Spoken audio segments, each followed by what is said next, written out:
A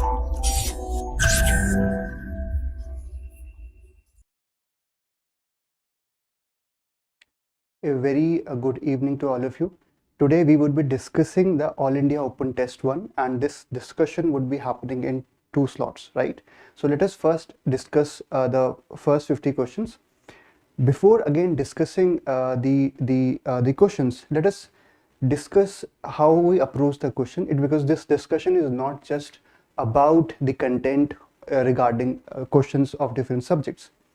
The focus area of the discussion would more be on how to attempt the question where you are having doubts, how to reduce the mistakes with respect to silly mistakes, how to make sure that choosing the right option when we are not sure about all the option, how to manage time, etc. Right? So these are the tricks, and these are certain things that you need to understand so that your accuracy increases while having the same level of knowledge, right?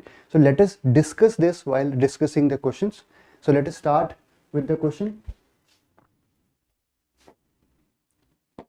First of all, before starting the question, how to approach the at the mocks, right? Full length mocks. So obviously, first thing is to understand that there are 100 questions, and you have to approach these 100 questions in sections, right? So there are, you can use any number of cycles, but in general there are 3 cycles that you need to have, right? In the first cycle, focus on the easy to medium questions where you don't need to think much. You just read it and you know the answer, right? Sometimes you don't even need to see the options. That much sure you are. That is the first cycle, right? Once that is done, and it may take, I think, 1 hour to 1 hour 10 minutes depending upon your speed. And once that is done, then starts our second cycle, and this is cycle of medium to hard or doubtful questions, right? And this again may take half an hour, right? So I'm assuming 1.5, 1 hour, half, and 1 hour and half an hour, and then last half an hour should be reserved for the questions where you are having certain doubts. These are hard questions, these are tricky questions, and you are unsure about these questions, right? So why this is important is because you have to understand psychology of a student, as a student, when you attempt the paper, right? If you are attempting the paper in cycles, in the first hour you at least be sure that I have done, let us say I have done 50 questions or 55 questions till first half an hour. So you are having a surety, I am going in a safe place, I mean going in a secure place in terms of my marks, right? So you would be able to think better. If you do all the questions in one cycle, right, if you start doing in a gradual manner, in a sequential manner, you would face problems, because then your mind would be focused on attempting the question, also focusing on how to make sure that the answers are correct, right? So that is why you have to focus on cycles. And another important benefit of doing this is because it happens that in the second or third cycle, we get something strikes. Usually it happens, and we get it is a very high possibility of getting some knowledge and marking the options right? So this is how you have to understand this thing. You can follow that if it works for you. Apart from that, make sure that you are following a time cycle. You are not just focusing on 2 hours. Focus on 15 minutes, how many questions you are required to do in 15 minutes. In general, 20 questions, for example, right? So that you are also taking care of time management while answering the question, right? So these are things, and other things we would discuss as we discuss the questions. Now let us begin with the question 1, economy question, with reference to different differences between e-rupee and UPI, right? So e-rupee you can think of central bank digital currency. It is related to that. RBI has come up with a pilot plan of central bank digital currency. It is currently in New Delhi, in Bangalore, in Mumbai, and mostly four major cities, right? So this is why this is the e-rupee, and how it is different from UPI is that it does not requires internet,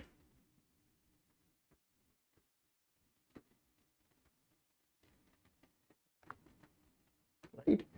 And for example, unlike UPI, it UPI is based on physical cash, right?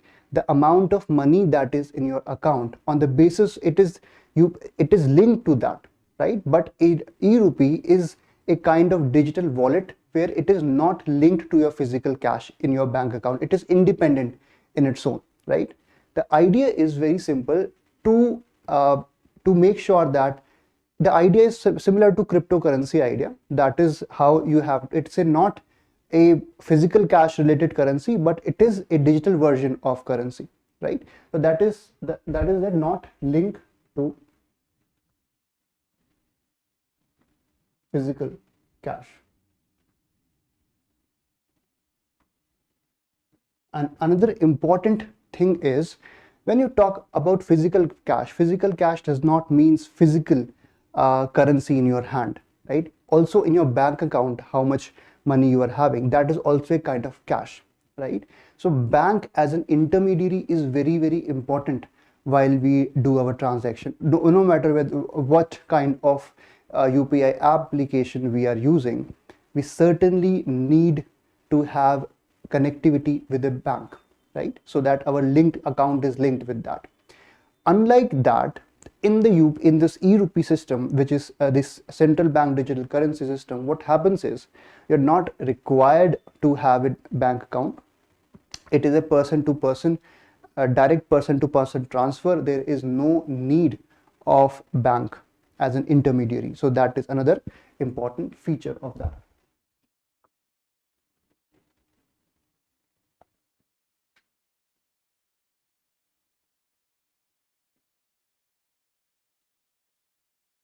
Right? So these are the things. When you think of e-rupee, just think of cryptocurrency, right? Just think of currencies like Bitcoin. It is, this step is to challenge those cryptocurrencies which you have seen are very volatile. If you're following news, you must have gone through how its value just plummeted in a very fast way, right? You must have heard about or read about FTX disaster that is happening, right? So these are things that you need to take care of. Now, understanding the statement, unlike UPI transaction, e-rupee transaction can be carried out without having a bank account, that we discussed that, right? So that makes this answer correct. Secondly, internet connectivity is a must to complete e-rupee transactions, whereas it is not necessary for UPI transactions. You can easily say that it is opposite of that. So internet connectivity is required in UPI transaction, but e-rupee does not require in any internet connection. E-rupee is a digital wallet, right? It is a digital wallet. You have a digital wallet where some amount of e-rupee is stored, and when you go and pay for any transaction, it would be just be deducted from that digital wallet, right? No need of internet connectivity. Only QR code, for example, can be used by scanning. So that is why it makes it wrong. Thirdly, unlike UPI transactions, e-rupee transactions must be backed by a physical currency. As we discussed, it does not require a physical currency, unlike UPI, which requires a physical currency. So this is also wrong there. So our answer is A. Now let us move on to the second question. Which of the following are most likely impact of increasing current account deficit on an economy? So first of all, We assume that you are knowing, you are aware of the basic concept of CAD, right? Basically it means that our expenditure, which is with respect to import, is much higher than our revenue, which is exports, or let us say investment, right? So just consider this. You need the information to to make sure that you opt for the right answer. So basic understanding is important rather than theoretical knowledge, right?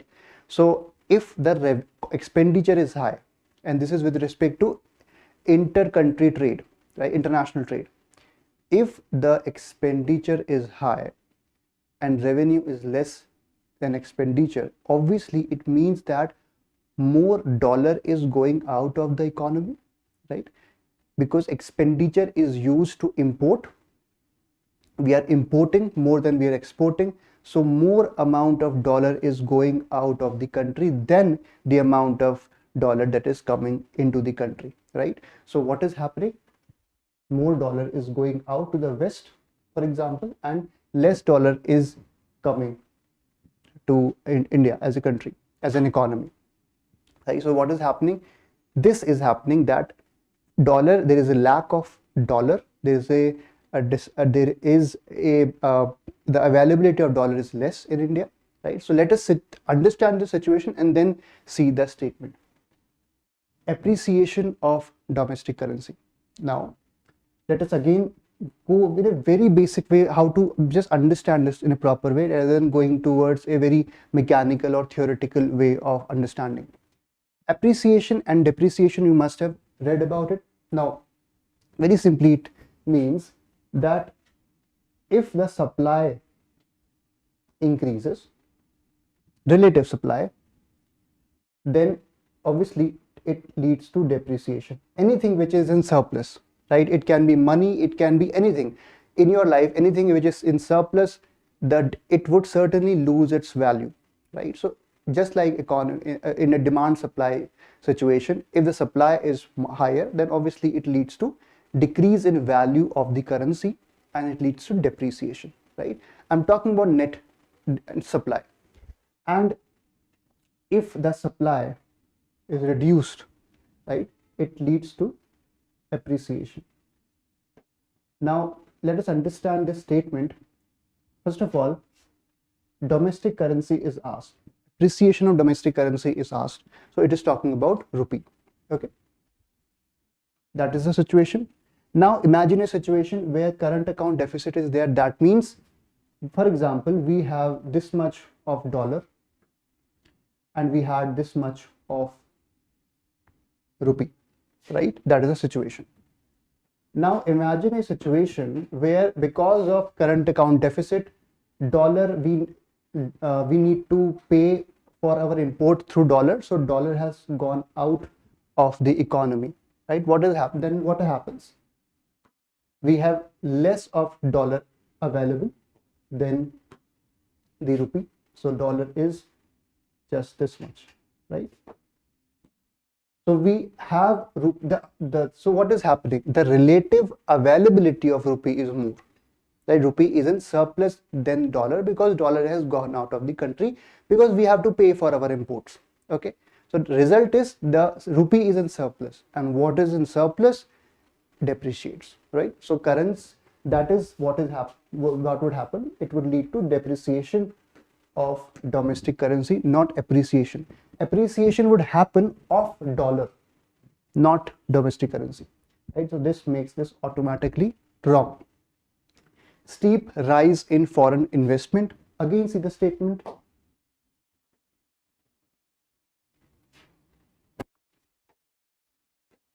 It is a known thing that foreign investment becomes attractive when the economy is strong, right? So just imagine there is a depreciation in domestic currency, so our rupee is weaker, right? And if the rupee is weaker, then the investor confidence, right, the investor confidence would be impacted. and if the investor confidence is impacted, they would invest less in the country, right? So that is why the foreign investment would start to decline rather than increasing. So again, that makes it strong. Thirdly, higher interest payment for external loans. Very simple. Just think about currency exchange rate, right?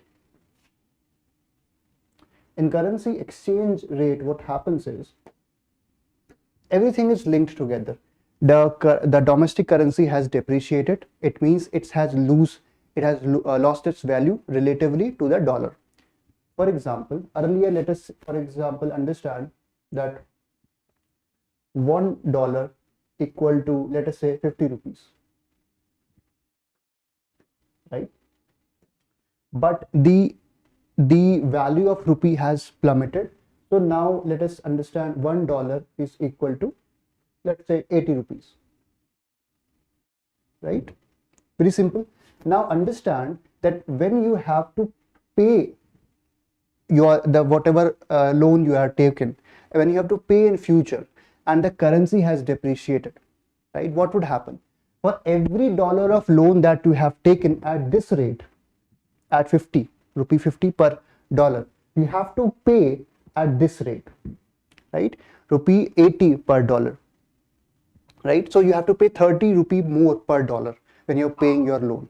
So that is what it is, that you have to pay higher interest payments, right, for the external loans that you have taken earlier, but now as the rupee is weaker, you have to pay more per dollar.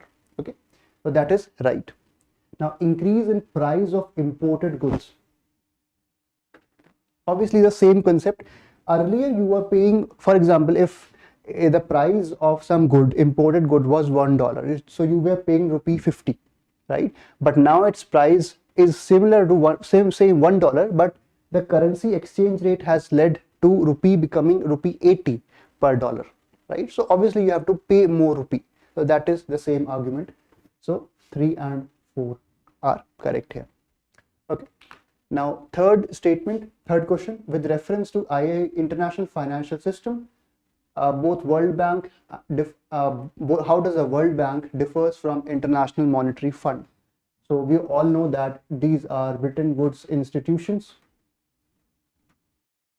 set up post World War II. Now, World Bank mainly oversees the stability of world's monetary policy. That is wrong, because it's the IMF that sees the world's stability of monetary policy. For example, we have seen the Euro crisis, right? IMF is specifically charged to make sure that global financial system remains stable, right? That is the first priority of IMF. World Bank does not have to do with this stability. It is a work of IMF. Instead, World Bank focuses on investment in developing countries, long-term investment like infrastructure, like dam building, like electricity infrastructure, logistic infrastructure, road construction, etc. So World Bank provides for long-term developmental loans, plus World Bank ensures reduction in poverty and the sustainable development, meeting the sustainable development goals, right? So the focus area of IMF and World Bank is entirely completely in a different areas, right? So this makes this wrong, because IMF focuses on monetary system, whereas World Bank focuses on long-term economic development and poverty reduction. So first statement is wrong. Secondly, World Bank acts as an investment bank between investors and recipients, while IMF functions as a credit union to its member nations. Yes, World Bank, as we say, the World Bank is focused on long-term loan, providing long-term credit lines, long-term investment between investors and recipients. How it happens is that, let us say, an investor, whether it can be US, for example, it can be a foundation like Melinda Gates Foundation, for example, right? So they are investing, they all are investing their money into the bank, and they are charging the bank to invest, to provide loans to the needy to the developing countries on their behalf, right? So World Bank is acting as an intermediary. Okay, so it is an investment bank between investor and recipients, while IMF functions as credit union to its member nations, right? For example, the SDR as a claim on currency, right? India has 2.75% of the SDR quota, right? So the focus of IMF is to make sure that it can provide credit to the member countries in case of crisis, as happened in case of 1991 crisis in case of India, right? So this is this is correct. Thirdly, to become a member of IMF, a country must first join the World Bank. Now, let me make sure that how people get confused in that. Okay, first reason is obviously lack of revision. So if you know about this topic, if you know you have read about this topic, you would in the exam realize that yes, I can recognize this. I can certainly relate to have read it before, right? But to go navigate these these loopholes, navigate these areas is important, and that can only happen that when you not just read it but also revise it multiple times, right? Brainstorm it multiple times so that you are very, very clear, right? Because this is where the students get it wrong. Okay, to become a member of World Bank, a country must join the IMF first. So it is a completely opposite situation. So third is also wrong, and option is B. Now fourth, with reference to fertilizer sector in India, consider the following statement. India is completely self-reliant on domestic production for its need for potassic fertilizer. That is a factual statement. It is the truth is that India is very much dependent on import, especially to with respect to potassic fertilizer. So that statement is wrong. The government has proposed to sell all the fertilizer in India under the Bharat brand. For example, fertilizer with respect to urea or DAP or MOT, all the fertilizers would have their brand name as Bharat brand name, and then after only that the specific name of the company can be written, right? So all the fertilizers should have one single brand name, Bharat brand, no matter who are producing these fertilizers, right? So this is correct. There is a limit on amount of subsidized urea that a farmer can purchase in India. The statement is saying that farmer can only purchase this certain amount of subsidized urea, which is entirely wrong. The amount of subsidized urea, there is no limit on how much subsidized urea a farmer can purchase, right? So this makes this statement wrong. The government has recently phased out subsidies for phosphatic and potassic fertilizer. So that is again wrong. The government has not phased out subsidies with respect to potassic and phosphatic fertilizer. Government has phased out production related, right? The incentive that was provided before, right? Production related subsidies that were provided before. But once the subsidy come in the market, right? For example, government has gone for direct benefit transfer. So there the subsidies are still intact. Okay, so this is why you have to understand this specifically, right? So that you don't make it wrong. So that makes this statement B2 correct, option B correct. 4, okay, very easy. Wholesale price index is there and consumer price index is there. Wholesale price index we all know is at the wholesale level. Consumer price index is at the retailer level, right? So it is seen in Indian economy. Consider the following statement. The CPI has been consistently higher than WPI during last 5 years. So they are two important things, stereotypes, or we as we can say, with respect to CPI and WPI. We always have this mindset that CPI is usually higher than the WPI, right? So that is one thing that we take as a rigid opinion, because at retailer level inflation would be higher than the at the wholesale level, because then other taxes are also included, right? So that is one big mistake. CPI in general, logic says that CPI remains is higher in general than WPI, but to say that it is always higher is a wrong thing. And secondly, you have to be very careful about words like these, right? Consistently or all, right? So these are the things that you need to be, we would see these words in the next questions. So consistently, as soon as you read the question, take a pause, be cautious, right, while jumping on to answer the question, because these are the questions that are the symptoms of tricky statements, tricky options, right? So just take you some caution when you attempt these statements. So first of all, CPI has not been consistently higher than WPI during the last 5 years. There is a fluctuation, and in fact, WPI has become higher than the CPI because of the fuel inflation. Okay, so this statement becomes wrong. For example, CPI, right, 45% of the share weightage is for food related, right?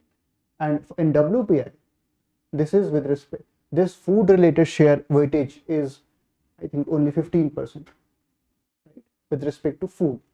Now understand the fact that with respect to fuel, WPI share, the weightage is, I think, 13%, and with respect to CPI, the weightage of fuel is around 6%, 6.7%. So that is the idea now, and the reality is that currently it is a fuel inflation, right? Crude oil related inflation, imported inflation, that is driving the overall inflation. And the WPI has higher weightage of fuel, so the increase in WPI inflation is far more than the inflation with respect to CPI, where 45% is only for the food related inflation. So that is one thing that makes statement 1 incorrect. The divergence between CPI and WPI has reduced drastically in recent times. It's again a very factual question, because since March 2021 the divergence has been around 3% to 9%, is a very factual information available in economic survey. So this definitely means that there is no way a drastic reduction in the divergence. The divergence has increased, in fact, right? So this also makes it wrong. Now, a cause for divergence is the difference in the basket composition of the both indices. This is what we discussed. This is what we discussed. The basket composition, that is, how much of weightage is for a specific area. For example, food 45% weightage, fuel 6%, 6.7% weightage in the CPI, right? Similarly in WPI. So there is certainly a basket of composition. Okay, so that is why, because basket related to this, what is happening is, in fuel the WPI share is 13%, right, of the whole basket. 13% is reserved for fuel, whereas in CPI it is just around 6.7%, right? So this is why this statement is correct here. So D is your answer. Now sixth, with reference to digital agri stack, consider the following statement. It is a digital storehouse. It certainly is a digital storehouse of genome sequence. That is where it goes wrong, because it is a storehouse with respect to information regarding price, regarding place of selling, regarding market information, etc. Right? So it provides a one-stop solution, one-stop portal to the farmer to get all the required information in with respect to digital agri stack. Okay, so this makes this wrong. Now, secondly, it aims to ensure the farmers take informed decisions for maximizing their crop yields. As we can see, these are only for maximizing a crop yield, so that is correct. It intends to provide unique identity numbers to farmers in country for proper identification. So FID is what they are talking about, that is farmer's ID. Now farmer's ID would have details of the farmer, details, and the farmer would also be able to get all this information in that through that farmer's ID. Okay, so 2 and 3 are correct here. Now, seventh, which of the following are appropriate actions that can be taken to tackle deflation in economy? Okay, let us take a pause and understand the deflation situation in India, in the country, in an economy. So, when a deflation happens, obviously it is opposite to inflation, right? In deflation, the appreciation of currency happens. Okay, so let us see these statements.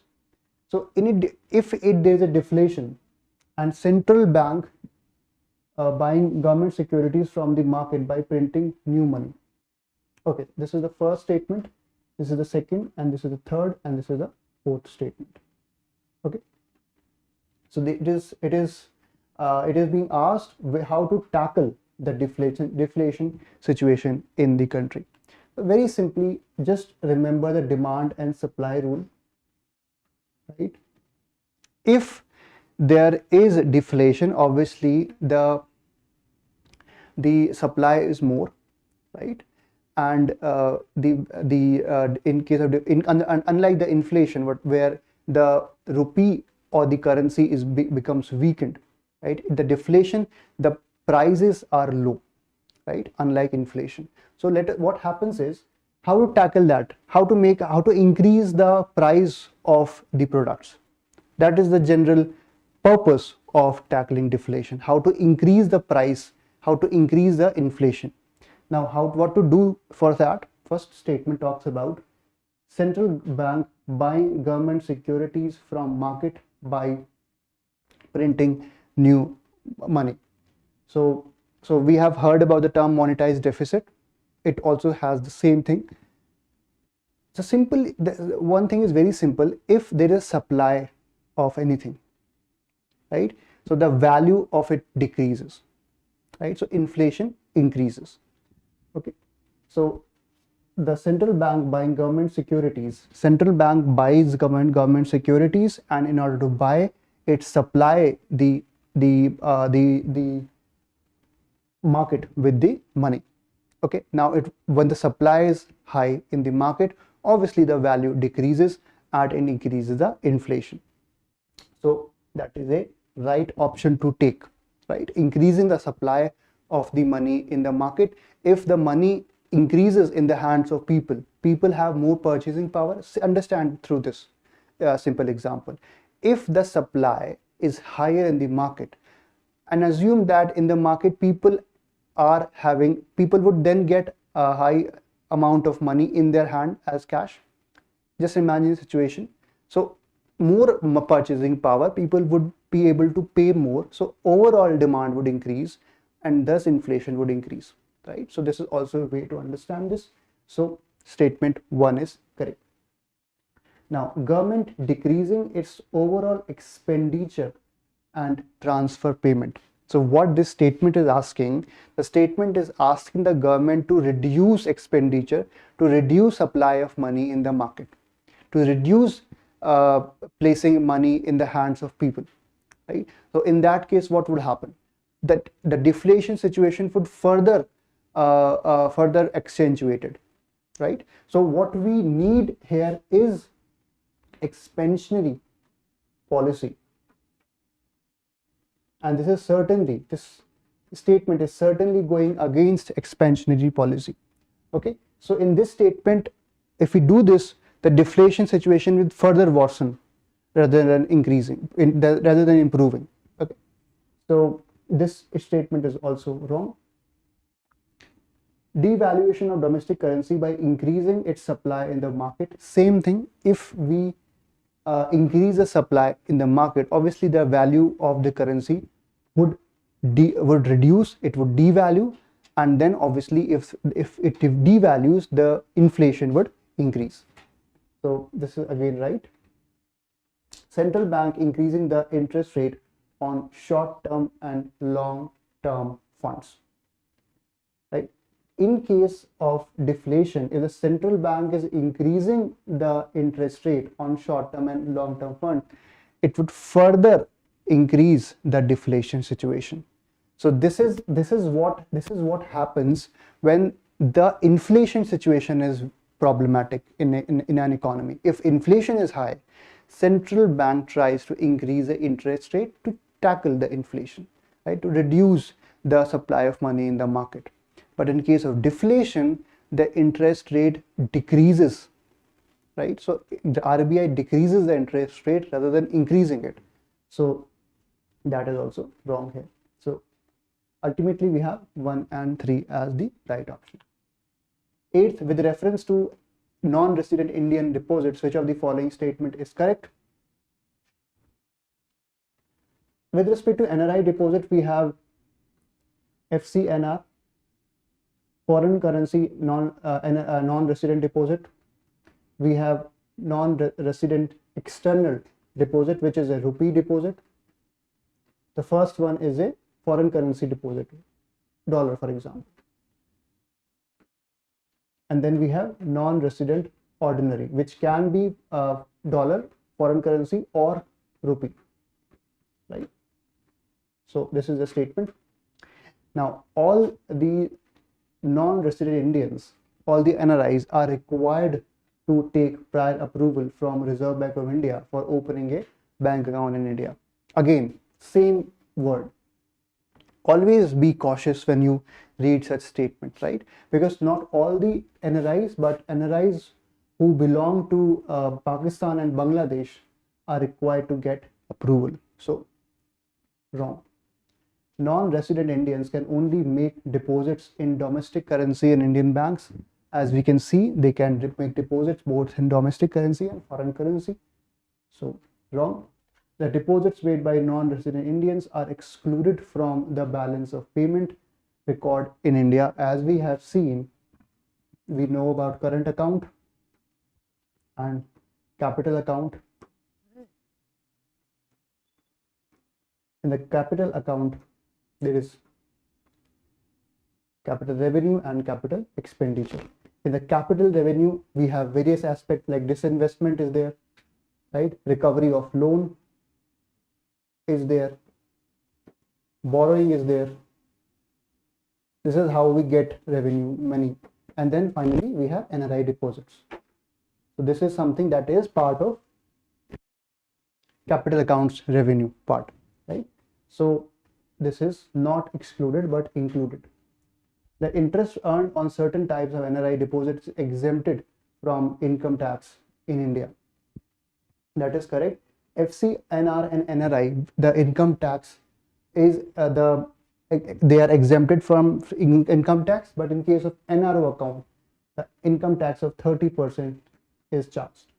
Okay, so this is right, because in certain types of NRI, see the statement, right? So be very cautious in very straightforward statements and then this type of statements. Okay, but there is a kind of possibility that is being created. This statement says that there is a possibility that both sides of statements can be correct. Here it is saying that all the non-resident bank accounts. So we have to understand this, how to approach the options. Okay, so 9th, which of the following events would most likely lead to increase in bond yields in an economy?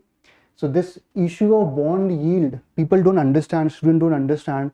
And let us understand this one last time, because you don't need to understand this afterwards, because we would not discuss this with respect to theoretical definition. Let us be very practical how to get the options right. Okay, so bond yields, this concept has two aspects. First is bond price, right, and second is bond yield, and third is interest rate. Okay, just understand this very calmly. Let us understand this. Okay, so bond price is usually with respect to current situation, present, right? Let us understand bond yield is with respect to what would be the yield in the future. Okay, what would be the yield in future? So the idea is that if the, let us see the statement, if the inflation decreases, right, if the inflation decreases, and we are asked the situations where bond yield should increase, right? If the inflation decreases, what would happen? Government would try to increase the interest rate. Very simply, we have seen RBI increases the interest rate to tackle inflation. Okay, so if the inflation is increases, then obviously certainly in the future the bond yield would decrease, not increase, right? So that means the bond yield will decrease. So here it is asked where the bond yield should be increasing, so that makes this statement wrong. Okay, secondly, rise in market interest rate. Just understand this. If the market interest rate rises, and this market interest rate, it is focusing on the bank interest rate, right? We have interest rate for bank and we have interest rate for bonds, right? If the market interest rate is rising, what is happening? Here the interest rate is increasing, right? So the money would shift from here to banks. People would invest more in bank. People would deposit their money in bank rather than bonds. So the bank deposits would increase, and in the bonds the deposit would reduce. I'm talking about deposits, right? So if the deposits are reduced with respect to bonds, right? So what would happen in future? First of all, the price would reduce of bond, because people are not investing in bonds, so the attractiveness of bond would decrease, because people are investing in banks, not in bonds. So the attractiveness of bonds would decrease, price would decrease, right? You have to understand the price currently would decrease, and bond price and bond yield are inversely proportional. Price is inversely proportional to yield. Okay, price, yield is how much money you will get back, okay, in future. For example, you are someone who is supplying money, right? You are buying a bond and supplying money. For example, you have given 100 units of loan, right? You are someone who was having the money. You gave that money, and you bought the bonds, right? In future, the bond yield would increase as 110 units. For example, it is said that is 10 units of extra interest payment you would get. That is the situation. Now imagine a situation where now this equation is same, but the price of bond that you bought is lower, right? So instead of 100 unit, you would buy the same bond in 90 units. Okay, so imagine what you're getting. You're getting profit of 100 units, of 10 units. Okay, so that is how it is related, that if the bond price decreases, automatically you would pay less to buy the bond, right? And if the interest rate is same for bond, then you would get higher interest in future, that is bond yield would be higher comparing to the bond price. So that is why bond price and bond yield are inversely proportional. That is the key concept. Okay, once you remember this, you can easily answer the questions. So rise in market interest rate, banks market interest rate is rising, that is demand for bonds is reducing, demands are reducing, its price is reducing. If this price is reducing, bond yield would increase because price and yield are inversely proportional. Okay, so 2, increase in fiscal deficit. Okay, if the fiscal deficit is high, what would happen? Government would borrow more. If the fiscal deficit high, government would borrow more to pay for the import. So if the government is borrowing more, and then it would leave a very small amount of capital to borrow for the private lenders. Okay, so again what would happen? The bond yield in this case would increase, right? So this again is a right option. Now, steep rise in crude oil prices. What is crude oil prices? That is the import. That is the inflation is increasing. If the price is increasing, that means the inflation is also increasing. And if the inflation increases of today, okay, in that case, the bond yield in the future would be higher. So that is also a right option. Now, rise in foreign investment. If the foreign investment is rising, right, what would happen? That means in future, because right now the foreign investment is rising, in future the bond yield would be low because of the rising foreign investment. So here it would be wrong.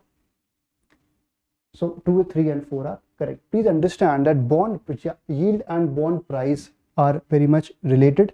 So understand this thing, and understand another thing, that interest rate is directly proportional to bond yield. Okay, so this is first, and second is bond price is inversely proportional to bond yield. If the interest rate rises, the bond yield rises. Okay, so 2, 3 and 4 are correct. Now let us come to question 10. With reference to Nipun Bharat mission, consider the following statement. Okay, this is with respect to National Initiative for Proficiency in Reading with Understanding and Numeracy. Basic numeracy and understanding, reading skill is the two major focus areas. So it aims to improve the foundational literacy and numeracy among the children in age group of 3 to 9. That is correct.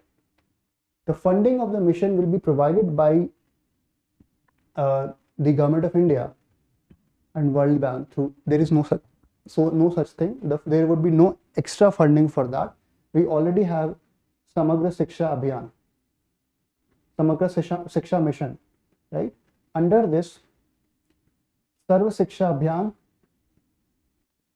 Rashtriya Madhyamik Saksharta Abhiyan, and teacher education. 3 things are combined and are now under Samagra Shiksha Abhiyan. So this would provide the funding, not any extra funding that is required. Okay, so this. Now 11, with reference to presidential election in India, consider the following statement. The nominated members of the state legislative assemblies do not participate in the election of president. Yes, that is correct. For example, in the election of president, what happens is the value of state legislature assemblies is, for example, the total population, value of an MLA, total population,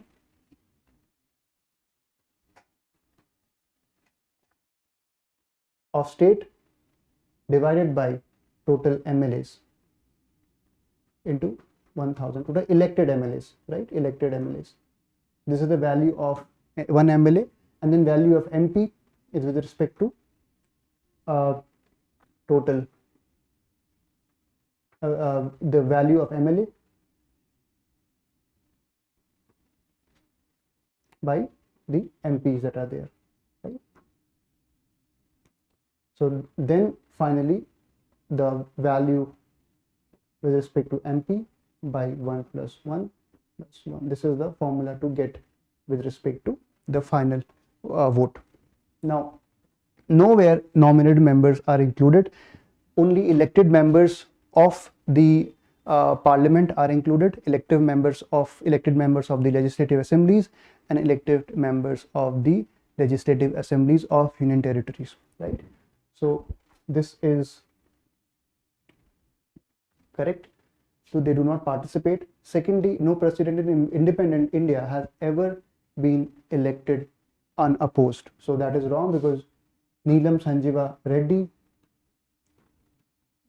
only one president was elected unopposed. So wrong. All doubts and disputes in connection with the election of president are inquired by the Election Commission of India. Constitution has exactly clearly said that it's the Supreme Court that would decide, not Election Commission. So wrong.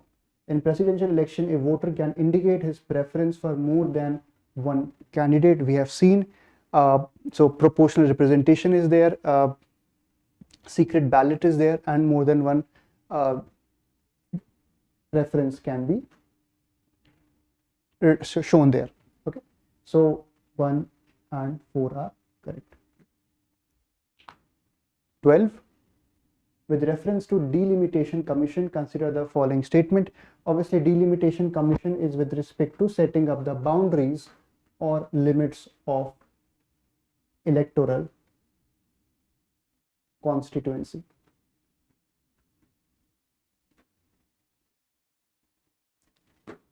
The orders of commission have the force of law and cannot be called into question before any court. That is correct, because Supreme Court even cannot question the orders of the commission. Not even Lok Sabha can question or modify it. So that is there. Only Lok Sabha through vote of special majority has authority. Again, that is wrong. Even Lok Sabha cannot modify it. Okay. So the commission is always headed by Chief Election Commissioner. No, it is a 3-member commission usually, and then the retired Supreme Court judge is headed by him or her. So that is also wrong. Option A is correct. With reference to 7th schedule of the Indian Constitution, okay, consider the following statements. Amendments to 7th schedule can be made by simple majority of the parliament. So the 7 schedules contain central list, state list, and concurrent list. As we know, amendment to 7th schedule, because it is a federal provision, would not only be not be able to be amended by simple majority. We would require special majority with the 50% concurrence of 50% of the states in favor of it. So wrong. A central law on a subject of concurrent list would always prevail over the state laws on the same subject. Again, a very clear state. These words, please be cautious. I'm again repeating that, because it is not always that the central law would prevail. But for example, when state law has received is there in, with the president, and is reserved with the president and has received his or her assent, in that case the central law would not prevail. That is first point. But as you may be knowing, the parliament can again pass a law and enact a law, right, and to again prevail over the state law by changing the modification. Then it would surely be prevailing over the state law. So wrong. Both the parliament and state legislature can make law on a matter not mentioned in any of the list of 7th schedule. We all know that anything apart from the central, concurrent, or state list, if there is any other subject, and only the parliament would have the authority, right? So this is also wrong there. So D. With reference to Places of Worship Act of 1991, consider the following statement. it provides that religious character of any place of worship as existed on 15th of August must not be changed. That is correct.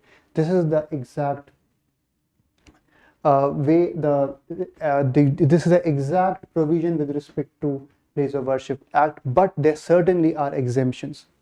Okay, this is correct, but exemptions are also there for any place of worship covered under ancient monument and archaeological sites and remains act.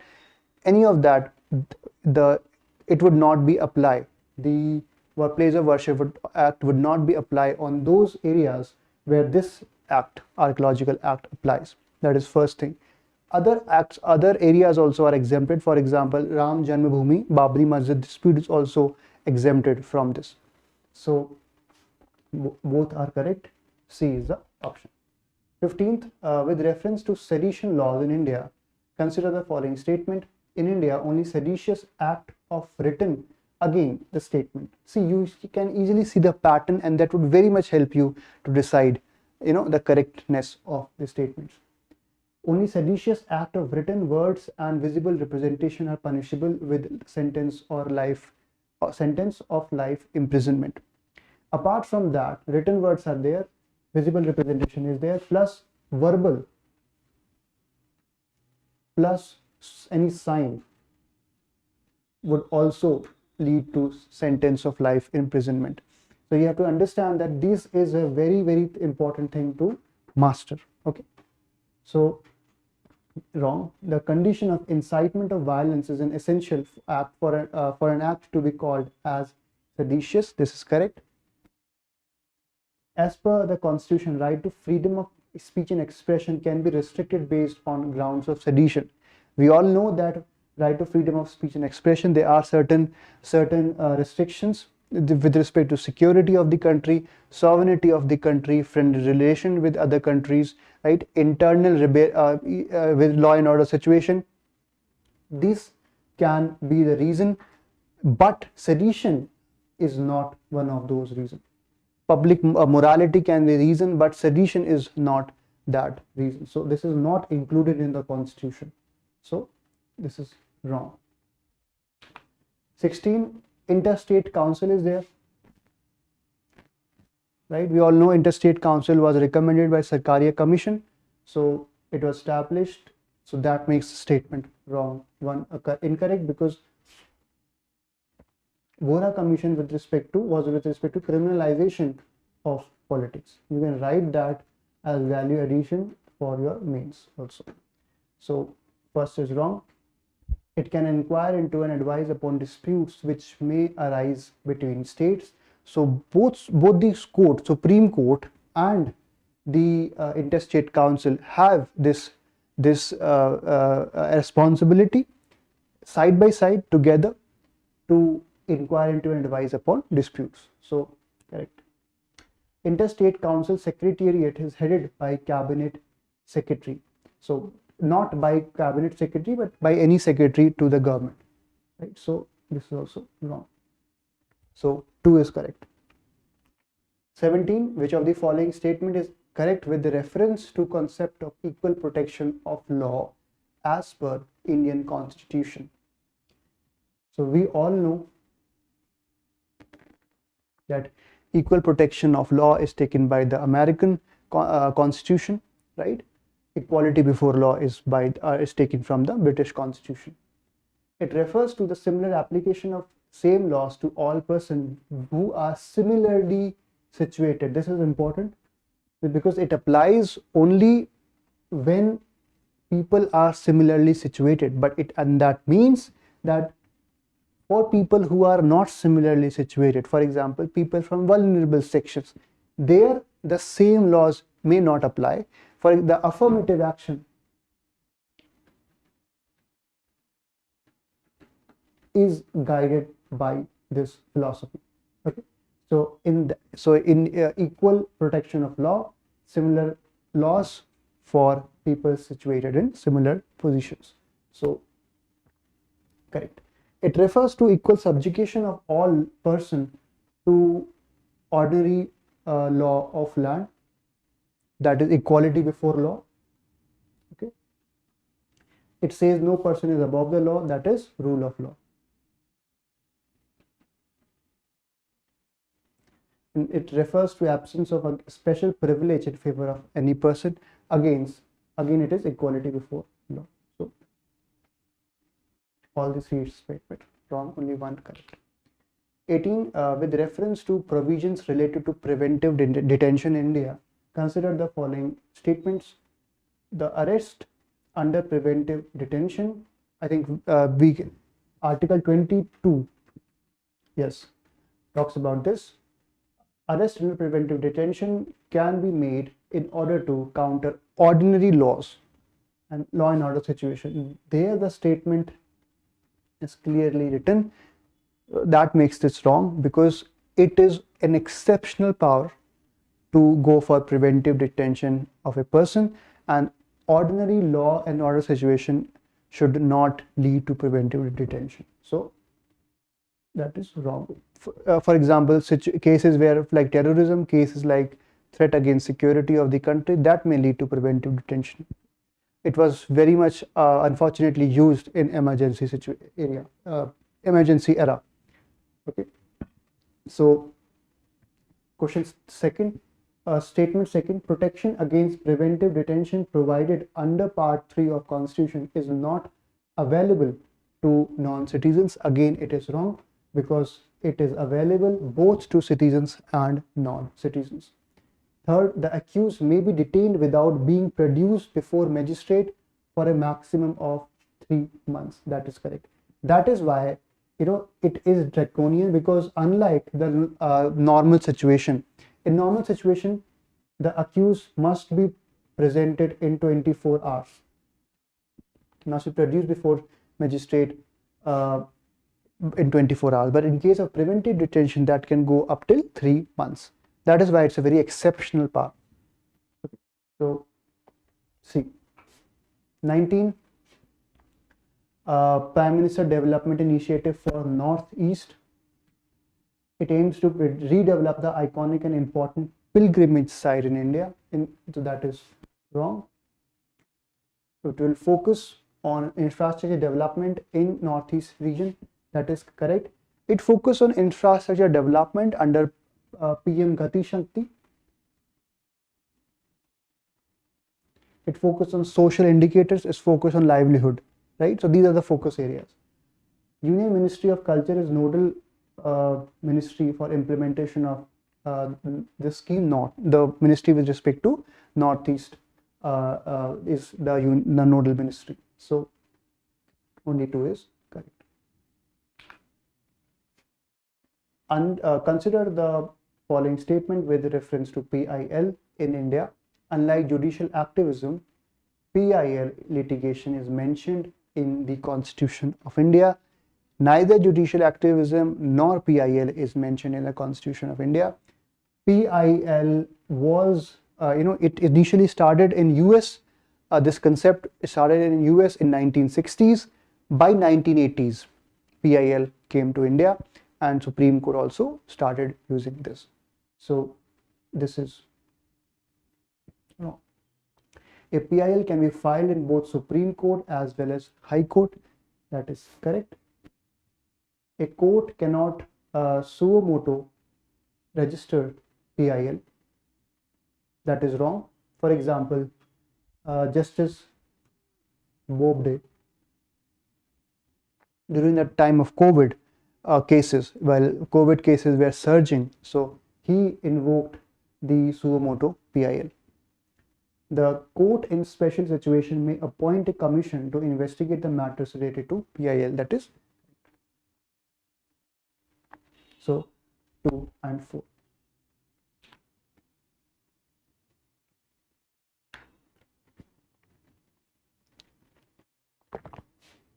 With reference to overseas borrowing made in foreign currency, let us understand this. Overseas borrowing made in foreign currency. In India, the good thing about is that our sovereign borrowing, these are also called sovereign borrowings. Overseas borrowings or sovereign borrowings, the ratio, the share is very less. Overseas borrowings means that we are borrowing from another country or any other institutions, right, in foreign currency. Okay, So that kind of borrowing it is talking about. So for example, borrowings in dollar. Okay, government or India's private entities borrowing from Gulf in dollar, that is it is talking about. So let us see the statement. The risk due to domestic currency devaluation is borne by the creditor. Let us understand this. Again, the same thing. If $1 has 50 rupee, if $1 equals to 50 rupee, and then due to devaluation, the $1 has is equal to now rupees 80. Just a hypothetical situation. Now understand that who would be impacted. For example, if there is a debtor who has taken loan, creditor is in the US, debtor is in India. Okay, a debtor has taken a debt of, let us say, $1. Okay, so it has taken a debt of $1 when the rupee was 50. Rupee equals to $1. That was the rate. But now due to devaluation, 1 rupee has now equal $1 equals to 80 rupee. So now the debtor has to pay the money back. So what he would pay? Certainly he would not pay $50. He would pay $80. He would not be paying rupee 50. He would be paying rupee 80. So that is extra 30 rupees he would be paying. So who would be impacted? It automatically, the debtor would be impacted, right? So it's not the creditor who would be impacted, but the debtor. The risk is borne by the debtor. The increase in domestic inflation often increases the amount that needs to be paid back. Obviously, the same argument, if the domestic inflation is increasing, automatically it means that the currency is depreciating. In devaluation, the currency, the value decreases by the action of the central bank, right, or the government. In depreciation, it happens automatically. Inflation is a situation where depreciation happens because the value of currency reduces, and the same argument applies there. The value of currency reduces automatically, it means that it requires more money, more rupee to pay for $1. So automatically it increases the amount that needs to be paid back by rupee 30, for example. So only public agencies and not private entities are allowed.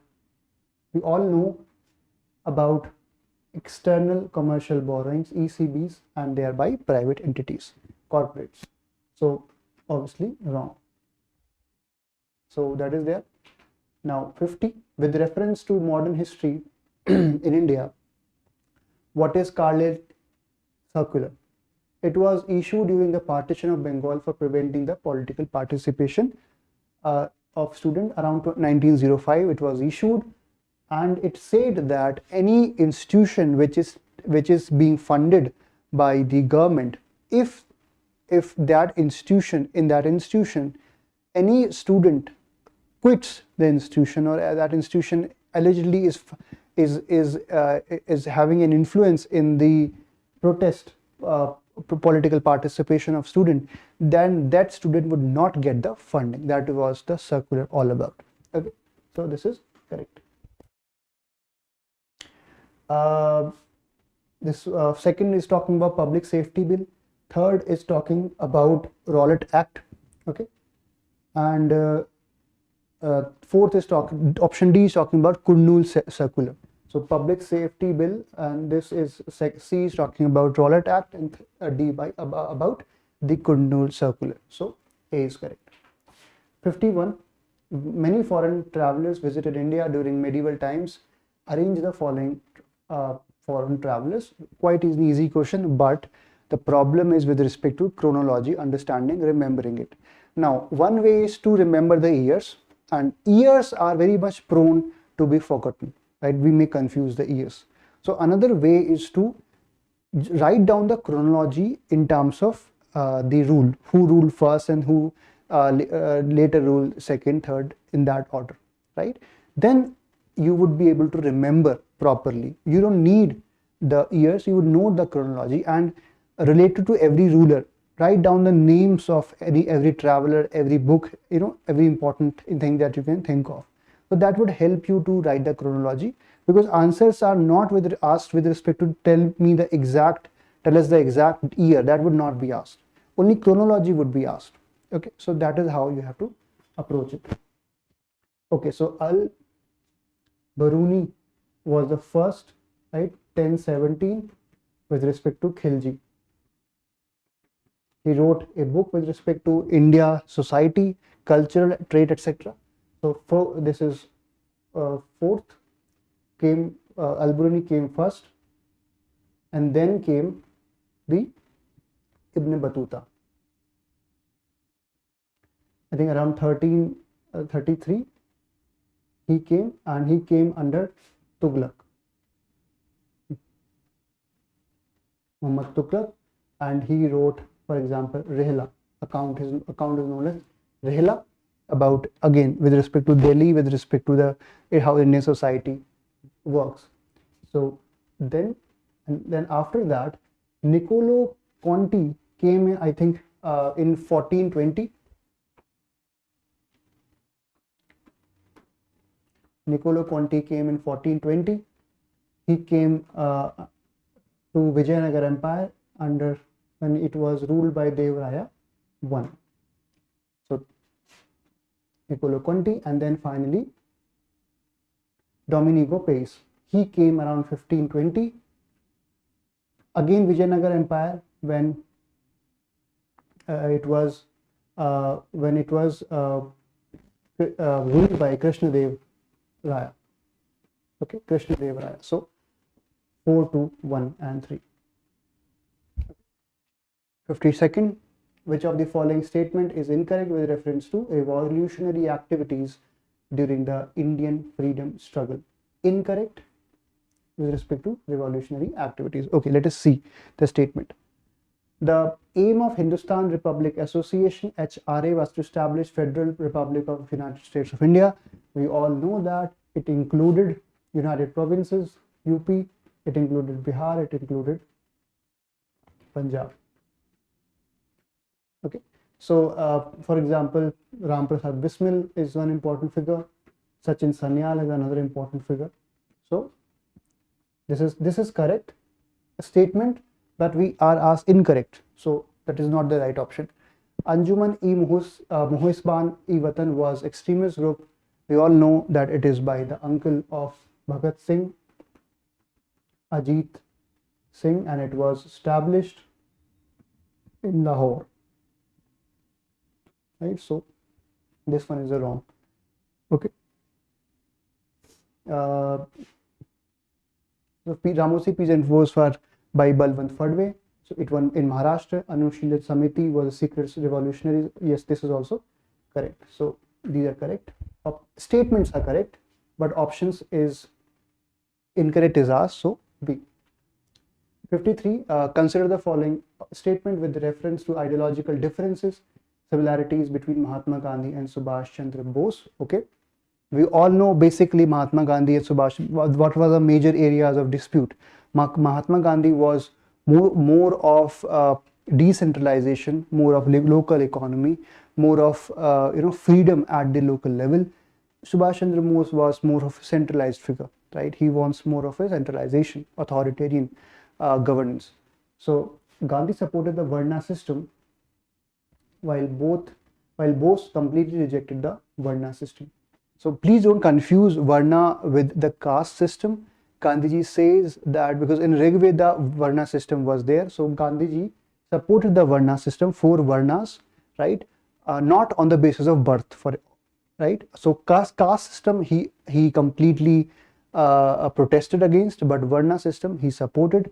Bose completely rejected both the Varna system and the caste system. So right now, unlike Gandhi, Bose was favor of centralization. Unlike Gandhi, Bose was favor of centralization of political as well as economic power. So just one thing can completely change the statement. Okay, so wrong. Both Gandhi and Bose wanted large-scale industrialization of the country. We all know that First of all, with respect to second statement, Gandhiji, let us focused on village republics, right? The Gram Swaraj. Okay, this is political aspect. Economic aspect, Gandhiji wanted decentralization, like self-sustainable villages, village republics. So Gandhiji wanted decentralization, Bose wanted centralization or industrialization. Okay, so 54, okay, Charter Act of 1813 completely abolished the trade monopoly of East India Company. Again, the same thing, completely abolished, right? Please be very cautious, because you all know that trade monopoly with respect to trade with China and trade in tobacco, right? It was kept intact. So, wrong. The Charter Act of 1833 deprived the governors of Madras and Bombay of their legislative powers. Correct. The Governor General of India, right, who sat in Calcutta, he became the supreme power with respect to all the military affairs, all the revenue affairs, all the legislative affairs. Okay, so this is right. Charter Act of 1853 provided for the inclusion of Indian in the Viceroy Executive Council. First time that happened was in 1909, right? And Sachindranath Sinha was the first person, first Indian to be Viceroy's Executive Council, okay, for the first time. So B is correct. 55. Both Khyal and Dhrupad, they are different. They are different types of styles. Tappa is also a style. Dhrupad is style. Khyal is a style, right? So both are styles of in classical music. Alap is given more importance in Khyal as compared to Dhrupad, right? Some of you might be aware that Alap is a pure music without any distraction of words. The words are not used. Alap starts before the main song starts. Okay, so Alap is given more importance. Before starting of Dhrupad, Alap starts. Okay, before starting of Dhrupad, Alap start, but it Khyals, the speed is very high, so Alap has very less importance in Khyal. Okay, Khyal. So wrong. Darbhanga Gharana is a major proponent of Dhrupad music. We have Darbhanga Gharana, we have Talwandi Gharana, right? We have different Gharanas, where Kirana Gharana is a major proponent of Khyal music. That is correct. 56. With reference to element introduced by Turks in Indian architecture, we all know that one of the important features of Indo-Islamic architecture is use of arches, use of domes, right? Use of arches is there, use of domes are there, okay, use of lofty towers are there, the minarets, right? Minarets, the 4 minarets of Taj Mahal, for example. Unlike in traditional Indian, ancient Indian way of construction, Indian style used more of lintels, right? More of rectangular features, right? That was the thing. So this is correct. Use of human and animal figures in building on large scale. We all know that it was completely banned. It is banned in Islamic culture to use figures of human and animals. Instead, the verses from Quran itself were used. Calligraphy was there. So that is wrong. Now, use of fine quality light mortar in buildings. Fine quality light mortar, for example, the cement was very, very fine quality, very, very strong, because the arches and domes require strong adhesive, right? So that was a requirement, it was a necessity to have very strong cement mortar. Okay, so this is correct. Use of red sandstones to add color to monuments, that was correct. Further, embedded within red sandstone were yellow sandstone and marbles to make sure that the natural color of red sandstones becomes more prominent, okay, when stark contrast there with marble. So that is also correct here. So 1, 3 and 4. 57. In the context of medieval India, which of the following reforms were undertaken by Alauddin Khilji? Okay, so let us see. Alauddin Khilji introduced Chehra and Dag system in military. Chehra, as we can see, it is an identification of the soldier, right? It is an identification of the soldier. So this was with respect to the soldier. Dag system is with the same concept with respect to the horses. To ensure that the quality is maintained, that was the major focus area. So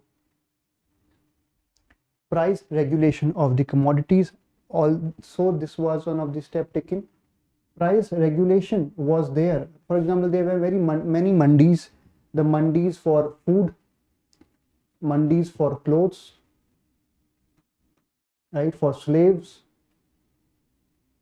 for horses, for servants, for cattle, etc. Right? So price was regulated. Why it was regulated? So that government can tax more for filling the coffers for military expenditure. That was the idea. So that the military expenditure can be more. Okay. So that is correct. Land revenue based on measurement of land. Yes, measurement of land, for example, was one measurement was Gari system, where the residential plot of land, the home, where the home is built, that was Gari system of measurement. And then where there is another measurement system of called Chari system, right, where the cattle grasses where they used to use to do that their thing, there the Chari system was there, right? So Gari and Chari are one of the examples of many land revenue systems. So that is correct. So abolition of jizya tax. We all know that it was imposition of jizya tax, not abolition of jizya tax, because Hindus were called as zimmis, that is a protected people. So they had to pay jizya tax on, for example, pilgrimage towards to the temples, right? So it was imposition, not abolition. So this is wrong. Payment of salaries of soldiers in cash. Yes, salaries were paid in cash. So that is there. Okay, so which of the following statement regarding Maratha military and under Shivaji is correct? Nobles were not allowed to maintain personal armies. So there were two kinds of army system in military in the Maratha military. First were directly paid. First system was directly paid. Second system was like a feudal system, where the nobles would be allowed, they were allowed to have their own soldiers, right? So this was the two systems of Maratha military. Siladar, for example, so that is wrong because not allowed is us. The Maratha military did not have naval wing. They did have naval wing, especially when they conquered Konkan region and the port of Goa. So wrong. The infantry consisted of heavily armed and shielded soldiers. The soldiers were not heavily armed but were lightly armed. That is the difference. So wrong.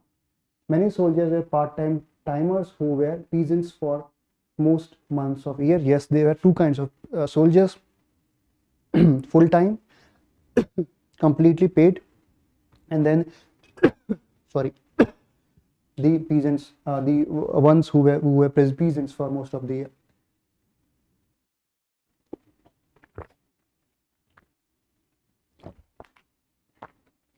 Okay, with reference to Ramakrishna Mission, it was founded by Swami Vivekananda. That is correct. After the death of his guru Ramakrishna Paramhans, he founded the Ramakrishna Mission. There is a Belur Mutt in Kolkata.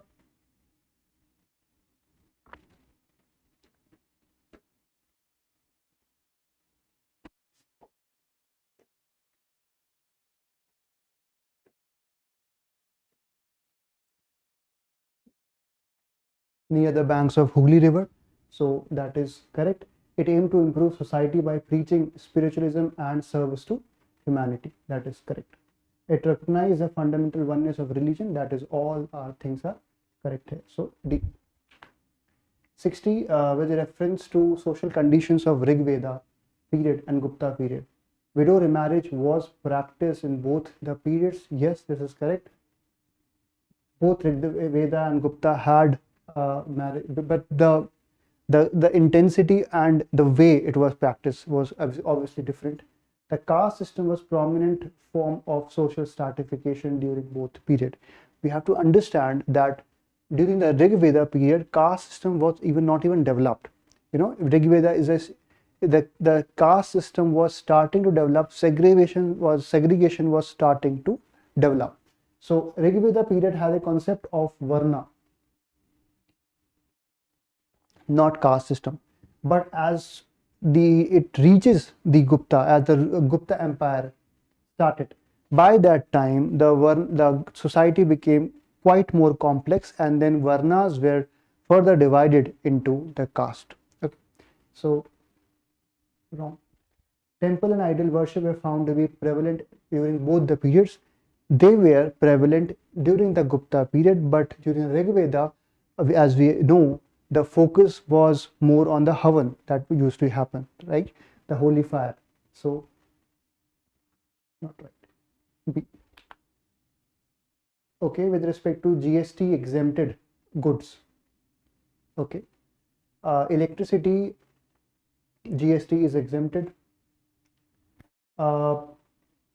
Tobacco product GST is not exempted. In fact, highest GST is levied on tobacco, highest scale, 28% slot is there, and then further I think 290% of cess is further imposed. Okay, so certainly not the right option. Highest slab 28% and then the 290% of cess. Petroleum and petroleum products, yes, this is exempted from that. Alcoholic liquor for human consumption also exempted. SEZ also exempted. So C. 64 impacts of interest rate hike by US. Okay, so if you want to understand this, you have to think in terms of creditors or investors.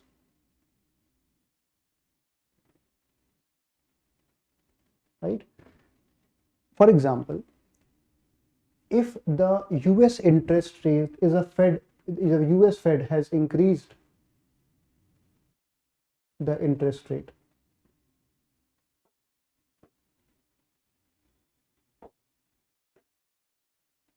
if the US Federal Reserve, Federal Bank has increased the interest rate, what would happen?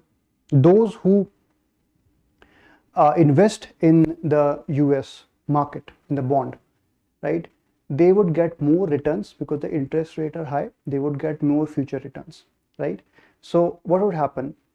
US would become a more attractive market. So money from India, FPIs for example, FIIs for example, would fly go fly to US, right? There would be a flight away from India of the foreign currency, right? So for India, it would be a problem because all the money goes to the US. Okay.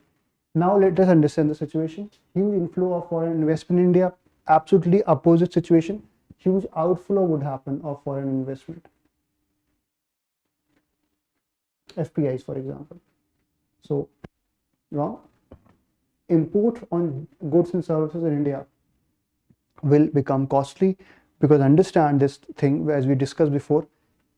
Relative supply would be changed because dollar have gone out, so it means that relative to dollar the supply of rupee would be higher, Okay, rupee supply would be higher, the depreciation of rupee would happen, and when depreciation of rupee would happen, currency exchange rate would be impacted, rupee would become weaker. So we have to pay more for the same import because dollar is now stronger than the rupee. So correct. The cost of borrowing from banks will increase. Yes, the cost of borrowings for banks will increase because the value of rupee would decrease. Okay, so in order to in order to take a loan from bank, for example, external loan, if we take, Indian currency is weaker, so same concept would be there. We have to pay more for the loan, right? That is one thing. Secondly, interest rate was also a factor there. Okay, so the Indian economy would be weaker, rupee would be weaker. Okay, in that case, what would happen? Higher interest would be charged from external if we take sovereign borrowings. Okay, that may happen. For it is very much related to the credit rating situation, right? BBB negative is there, so that would also be a factor, because if rupee becoming weaker, then it may lead to higher interest being charged on the Indian entities taking loan. Okay, so 3, depreciation of Indian currency in relation to US currency. Obviously, as we have discussed there, depreciation would happen. So 2, 3 and 4. 65, SDR. SDR is, first of all, not a currency. It is a mix of 5 currencies, which includes dollar, which includes yen, which includes Chinese renminbi, which includes for example, it includes British dollar, sterling pound sterling, and it includes euros. So dollar, euro, pound sterling, yen and yuan, 5 currencies are included. Okay, so it is itself not a currency, but it is a claim on currency, right? So that is the idea. Secondly, India has 2.75% of SDR quota. So it's an interest-bearing international reserve asset created by IMF. That is correct. The value of SDR is determined on a monthly basis. It is determined on a daily basis, not monthly basis, depending upon the value of basket of currencies. It cannot be held by private entities. Yes, it is only held by government entities or which are authorized by the IMF, right? So 1 and 3 are correct. 66, ECOSOC is being talked about. It is one of the 6 principal organs of the United Nations, right? For example, we have General Assembly, we have Secretariat, we have the Trustship Council, we have Security Council, right? We have International Court of Justice, and then we have ECOSOC. So that is correct. The members of council are elected by UN General Assembly for a fixed term, that is for example 3 years. 54 members are elected in a 3-year term. So correct. Economic and Social Commission for Asia and Pacific functions under overall jurisdiction of ECOSOC. Yes, ECOSOC has specific offices with respect to Commission in Asia and Pacific, Commission for Europe, Commission for Africa, Commission for Latin America and Caribbean, and Commission for West Asia. So D is correct. 68, PMO and Cabinet Secretariat. Consider the following statement. Both the PMO and Cabinet Secretariat are nowhere mentioned in the Constitution. Yes, both PMO and Cabinet Secretariat are not mentioned in the Constitution. Both the PMO and Cabinet Secretariat are headed by Cabinet Secretary. Cabinet Secretary is Secretariat is headed by Cabinet Secretary, but PMO is headed by principal secretary administratively, and prime minister politically. So while the cabinet secretariat also concerns itself with military affairs, PMO is generally limited to civil matters. That is correct. Cabinet secretariat has focus on civil affairs, military affairs, and intelligence affairs, 3 affairs, while PMO is generally restricted to civil matters. So see, 69, governor can summon or prorogue a state legislative assembly without the advice of council of minister.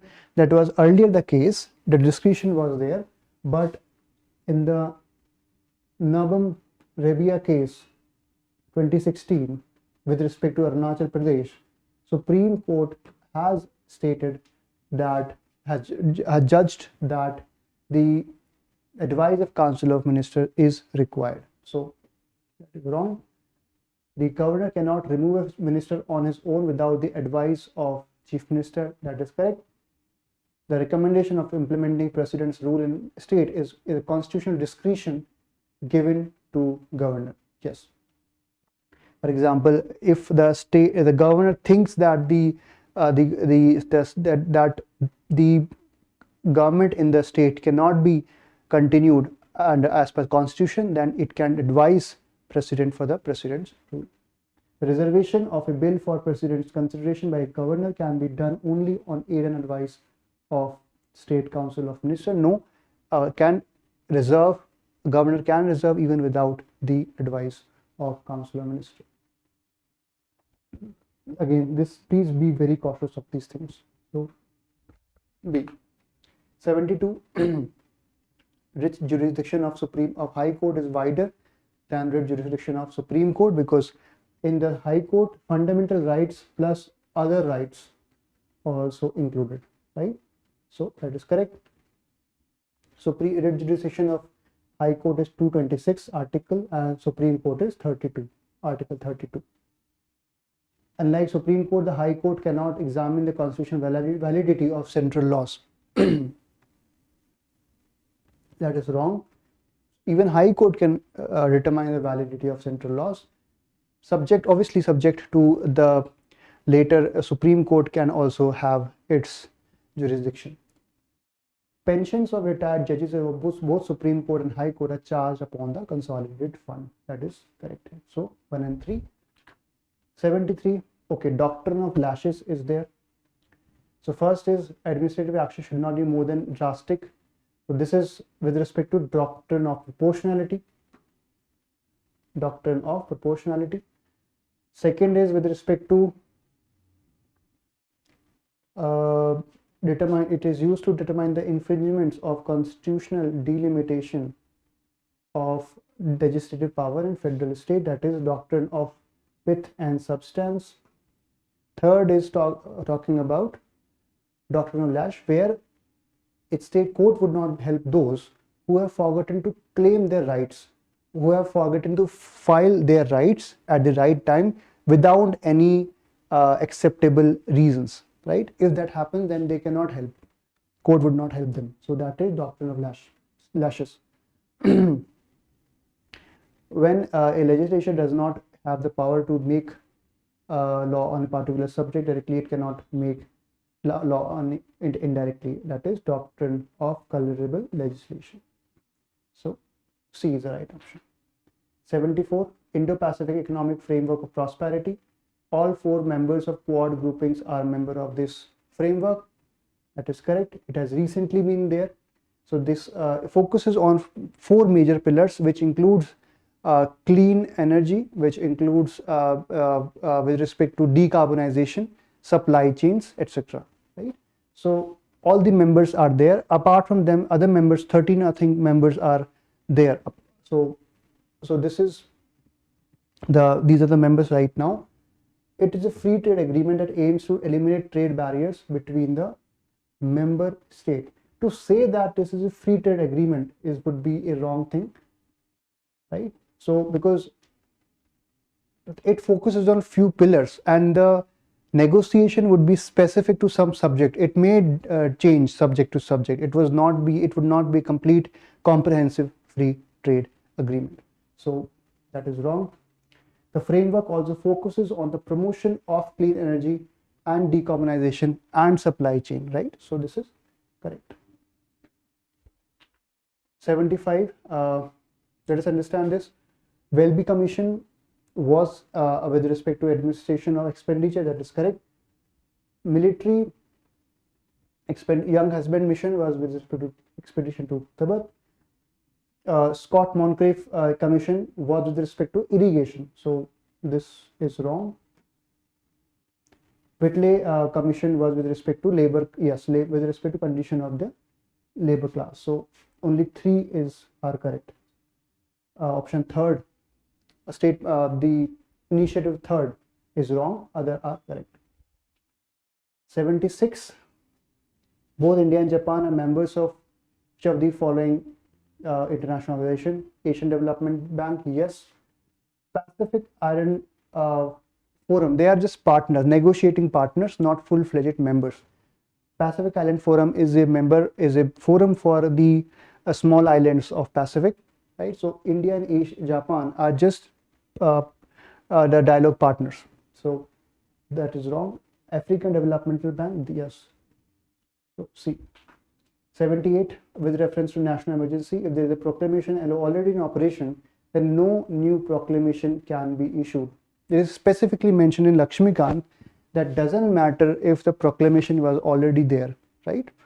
The new proclamation can be issued, right? For example, the emergency proclamation by Indira Gandhi government was issued despite there was already an emergency that was continuing due to the Bangladesh war, to the Bangladesh Liberation War. The emergency was there with respect to external aggression, but then also internal disturbance related emergency was proclaimed. So there is no such thing that if one type of emergency is there, another type of emergency cannot be proclaimed. So wrong. Resolution for discontinuation of national emergency need to be passed by both houses with simple majority. No, it is passed by Lok Sabha. Fundamental right to protection from conviction of offences remain enforceable during the national emergency. Yes, that is correct. 79, okay, fundamental right in DPSPs. Unlike DPSPs, all the fundamental rights are part of basic structure of the Constitution. Again, not all the basic structure, first of all, is not defined, so it depends upon the Supreme Court what comes under the basic structure and what not. Okay, so wrong. DPSP aim at establishing political democracy, obviously not right. Fundamental rights equal to political democracy, DPSC equal to socio-economic democracy. Both DPSP and fundamental right can be utilized by court to uphold the validity of a law. That is correct. Court cannot use DPSP to say that such law is invalid, right? But court can use DPSP to say that such law is valid, right? That is the difference between because in the DPSP it is not justifiable. So, but with respect to invalidation of some law, but to validate it, DPSP and fundamental right can be used. Okay. So 80, Minsk Agreement was signed in 2014, and according to this agreement, it was with respect to Ukraine crisis. In that time, the Crimean Peninsula was annexed by Russia. So, in that, the Donetsk and Luhansk republics areas, Luhansk regions of the Ukraine, the ceasefire was comprehensive ceasefire was established, and there were other around 14 points in that, which includes the decentralization of power, providing more autonomy to these areas, right? So see, 82, NATO was formed after Second World War, yes, by signing of Washington Treaty, that is correct. The promise of collective defense, this is the most important term with respect to NATO. Article 5 of NATO Charter talks about collective defense, where if Attack on one NATO members means attack on all the NATO members. Okay, so of NATO state was one of the core principles of organization. Correct. Both Sweden and Finland have recently applied.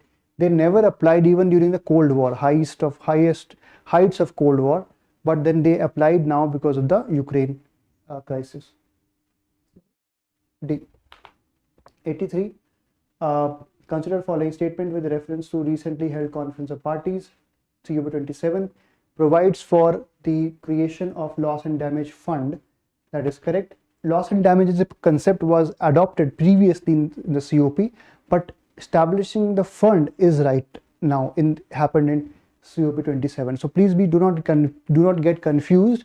Loss and damage was earlier also there, but fund creation is in this COP 27. So that is there. It is decided to completely discard the global goal on adaptation in favor of new mechanism. Absolutely wrong, because it in fact it further funds the global goal on adaptation. Okay, so Mangrove Alliance for Climate, having all USS, again not all the UNFCCC parties, but some members, for example Saudi Arabia, India, we have Indonesia, we have Sri Lanka, we have Japan, we have Australia, right, and we have Spain. So these are the countries, not all the countries. So that is also wrong. 85.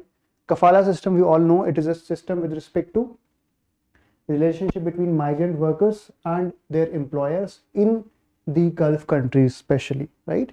So this we have seen that the passport of migrant workers are hijacked, the passport are kept away from them, right? So and the exploitation is there because they are considered as a slave, literally as a kind of owned property, right? So this is something that is disappointing, and India has time and again raised this issue. So B. Mahakaleshwar temple of Ujjain. The temple is situated on the banks of Namda river. No, it is on the banks of Shipra river. It was given in its present form by Rani Ahilyabai Holkar in 16th century. No, that is also incorrect. Like other Jyotirlings, the idol of Mahakaleshwar faces towards east direction. It faces towards the south direction, which makes it different, right? So that is there. It is revered as one of the 18 Mahashakti Peeths. That is correct. Okay. So this wrong, and this wrong. 1, 2, and 3 are wrong here. 91. Some terms with respect to Mauryan Empire. Nishka, coins made of metals. Rajuka was a kind of district administrator. Gopa was kind of in charge of 10 or 15 villages. Please do not get confused between Gopa and Gramani. Gramani is with respect to one village. Okay. Gopa is with respect to 10 to 15 village, cluster of 10 to 15 villages. Samartha with respect to revenue department. All 4 are correct here. 92. Okay. Literature. It was written, Tariq e Firoz Shahi was written by Ziauddin Barani. That is correct. Dugal Rani Khizr Khan was by Amir Khusru, not by Abdul Qadir Badani. This plus this was by Amir Khusru. Razmanama was Persian translation, first Persian translation of Mahabharata, and it is by Abdul Qadir Badani. Ene Akbari plus Akbarnama was by Abul Fazl. So only 2 options are correct here. Okay. 93. Which of the following statement is incorrect with reference to various regional schools of painting in India? Okay. Kishangarh painting is associated with, we all know about Kishangarh painting, Sawan Singh and beloved Bani Thani.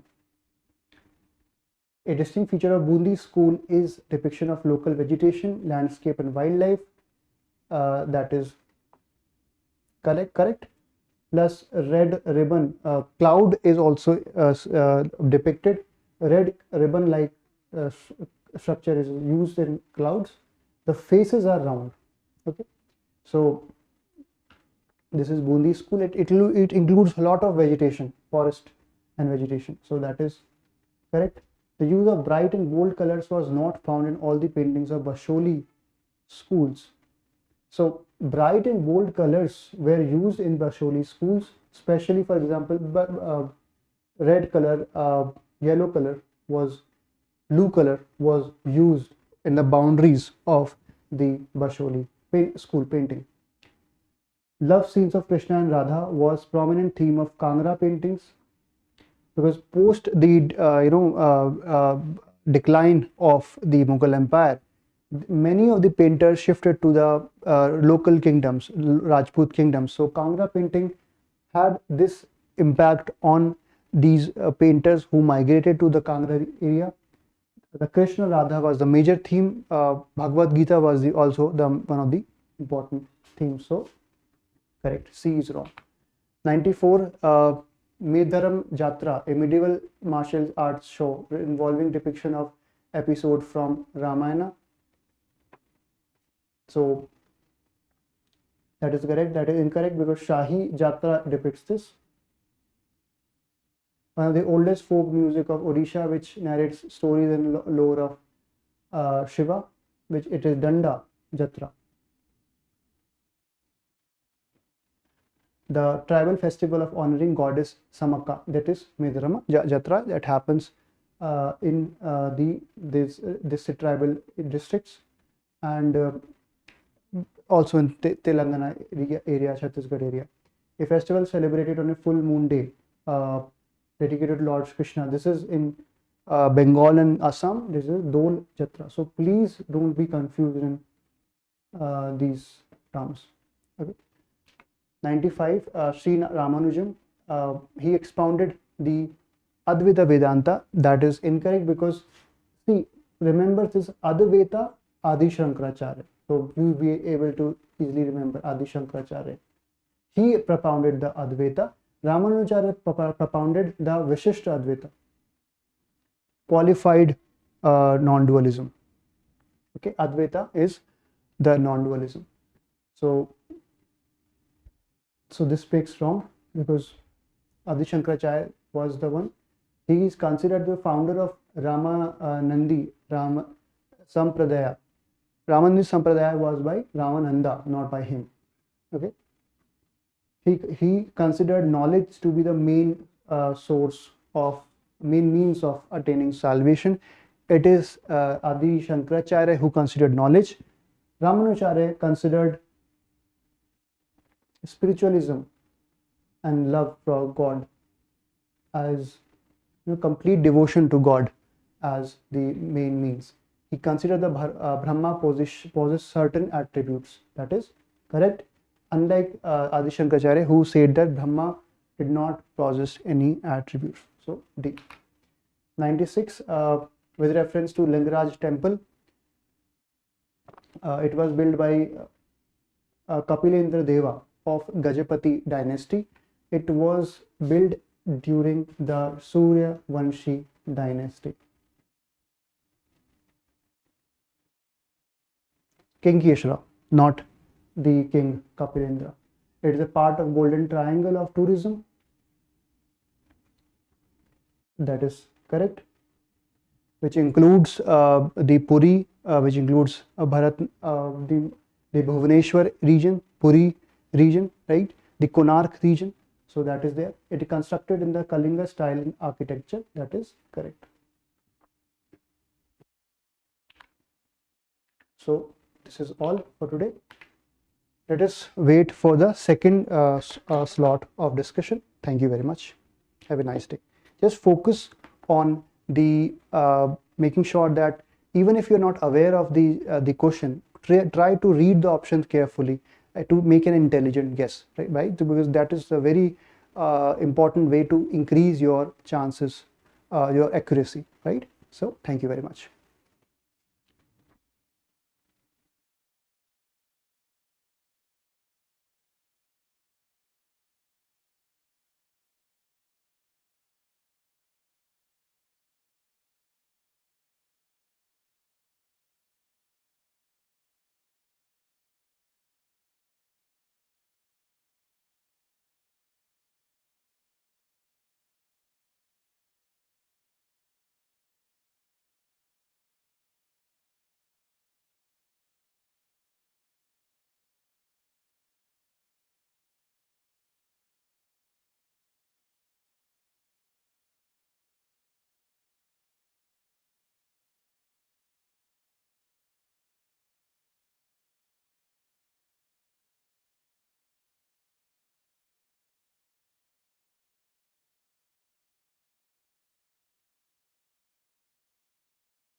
Okay, so let's discuss the geography, environment, and science and tech part of your test from today. All right, we'll begin with question 21.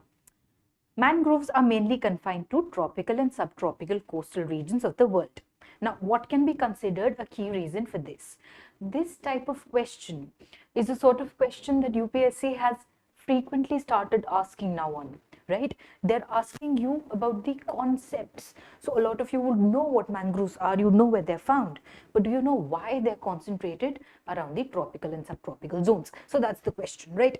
Let's go through the options here. The ocean salinity is highest in the tropical and subtropical regions of the earth. Now, problem number one with this statement is that the salinity is not that specific to to dissect at the tropical and subtropical region, because you know at the tropical part of the world there is a lot of rainfall, right across the equator. So it's not really that the salinity can be generalized as such. Of course, in comparison to the polar regions, the salinity is higher in the tropical and subtropical regions, but again, when you're relating it to the mangroves, that's not the reason why mangroves are concentrated in this region. So that's why A is not really my answer here, right? So A is not my answer. Then the tropical and subtropical regions, coastal regions, have higher nutrient content as compared to other regions. Now, the availability of nutrients, right? The availability of nutrients in the water, in the seas, is not really directly related to the coastal environments or the tropical and temperate regions.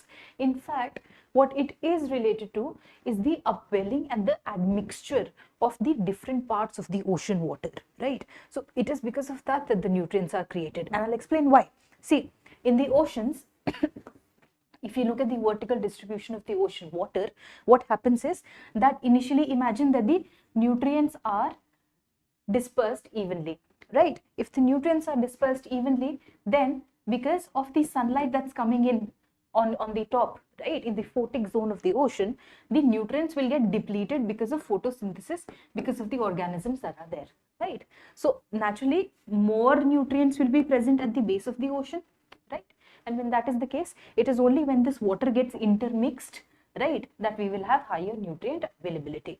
And when that is the case, how would that really be related to the tropical or subtropical region, right? So by that logic, naturally, even B cannot be my answer here. Then there is a relative absence of marine organisms in the coastal regions of tropical and subtropical areas. One, that this would be a very strong statement to make, that there are no organisms in the coastal subtropical regions, right? And secondly, how would that really relate to the mangroves? So C also does not seem like a very probable answer to me, right? Now, what is the last option here? Mangroves require high solar radiation, which is available in the tropical and subtropical coastal regions. Now, this much is true. Not only is it true that the tropical and subtropical regions would be higher in terms of the solar energy that they're receiving, but it's also true that mangroves would require more solar energy. Why? Because they need a lot of energy to you know, work through their root filtration systems, right? And by that logic, naturally, the correct answer for this question becomes option D, right? So what do we learn from this? What we learn is that we need to read our options carefully. In fact, even before that, what we have to learn is that when I look at a question, I have to make sure that I do not get panicked when I'm looking at that question, right? Even if you did not know, all we have to do is to stay with the question and push our minds towards the concepts. If that's the case, we will be able to find the answer with time, all right? So the correct answer for question 21 was option D, all right? Now, the next question, question 22. Consider the following statements with reference to the biodiversity heritage sites. Now, the statement 1 is that these are created under the Environment Protection Act of 1986. Now, this is not true because it's not the EPA, it's not the Environment Protection Act under which the biodiversity heritage sites are created. In fact, they are created under the Biological Diversity Act of 2002. So, it's actually the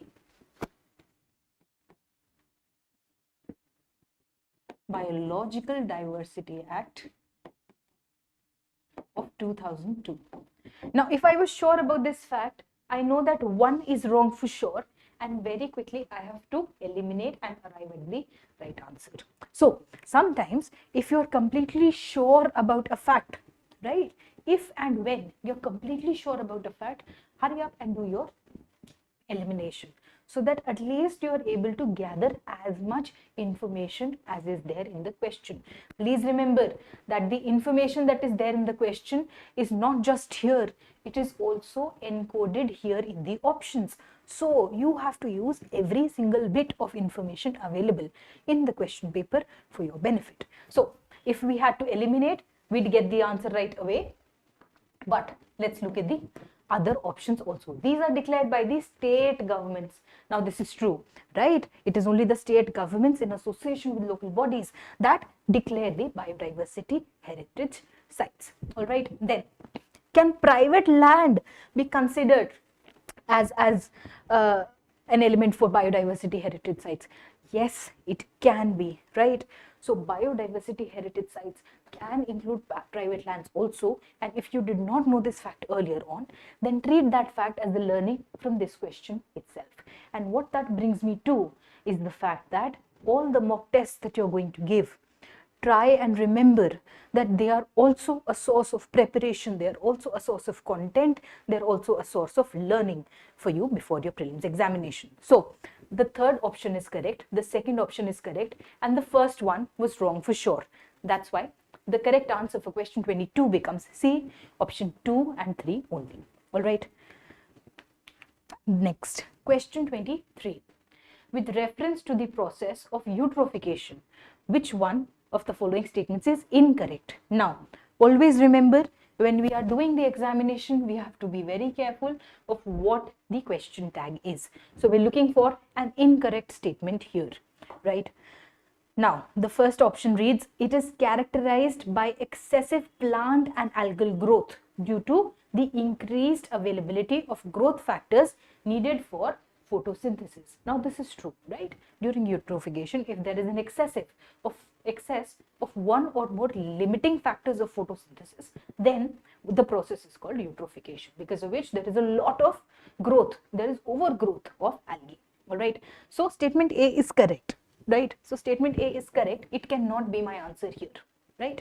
Now, the next statement reads, it is primarily caused by the leaching of phosphate or nitrate containing fertilizers from agricultural lands into lakes or rivers.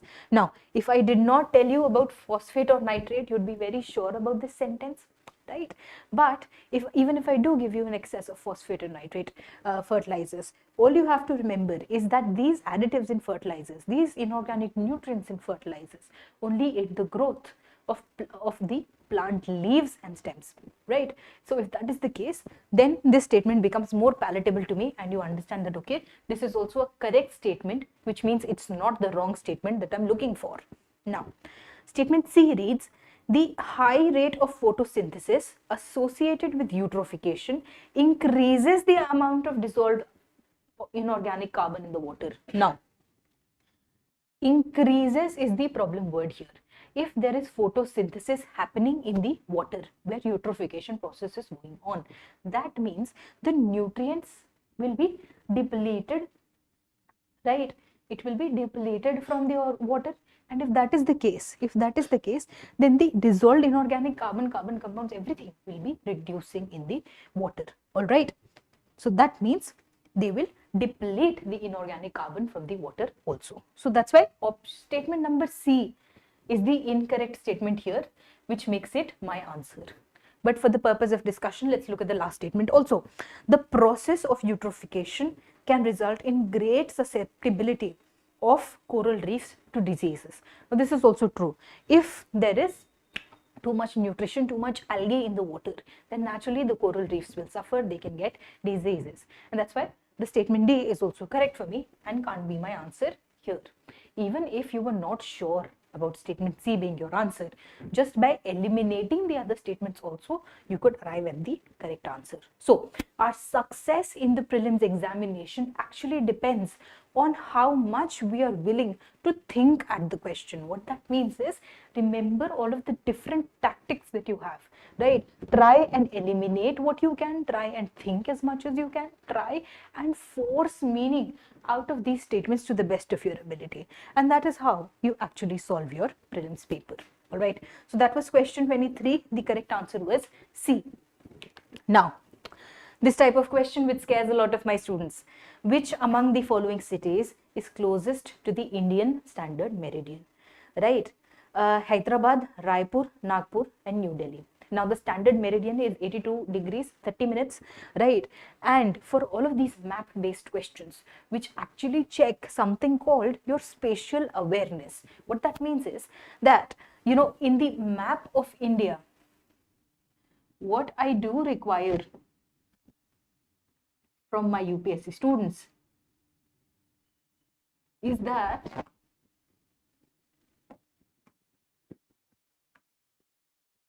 all I require from my UPSC students is that you understand the rough sketch of the Indian map. Now, you have to know that the Indian Standard Meridian will be somewhere here. All right. Now, the options that I have are Hyderabad, Raipur, Nagpur and New Delhi. Out of these, you can be sure that Nagpur is somewhere here, right? And you can also be sure that Delhi is somewhere here. At least this much, right? You can imagine in your mind. And when you feel that it is getting tough to imagine also, try making a quick sketch. All right. Make an ugly quick sketch, but at least it'll help you locate some points. If this is the case, I can be sure that, okay, Raipur is somewhere here, right? And Hyderabad will be somewhere here. So naturally, these two I can eliminate for sure. So it's not Nagpur, it's not New Delhi for sure, right? Now I have to identify, is it Raipur or is it Hyderabad, right? Hyderabad in the south, right? So quite away from the standard meridian, and that's how I come to my answer, which is Raipur in Chhattisgarh. So my correct answer is B, right? So what have we learned here? That whenever you've been asked to imagine, to picture these locations, try and make a quick sketch, right? Try and name the things that you have, and you should be able to find these answers a little bit better. And on the preparation side, because we cannot really predict what exactly will be asked, right? We don't really know which exact city the commission might ask me about. So what do? Step 1 is try and practice your map skills. Try and think, right? Practice to the best of your ability as to what states are found in what region of the country, right? What states, what union territories, what places where in the country, and then think of major cities, right? Try and think of as many major cities as you can, right? Because by doing that, you should be able to have more of a spatial competency, have more of an imaginative mind, which is well suited for this type of question. All right. So that was question 24. Now for question 25, this new pattern that we saw in last year's paper, you are required to select how many pairs are correct or wrong. So that requires a double level of correction, right? You have to be sure about these facts, right? And beyond that, you're also needed to be sure about the correctness and incorrectness of different options. So this makes this type of question quite difficult, and that also means that there is an added benefit of being sure of your factual information.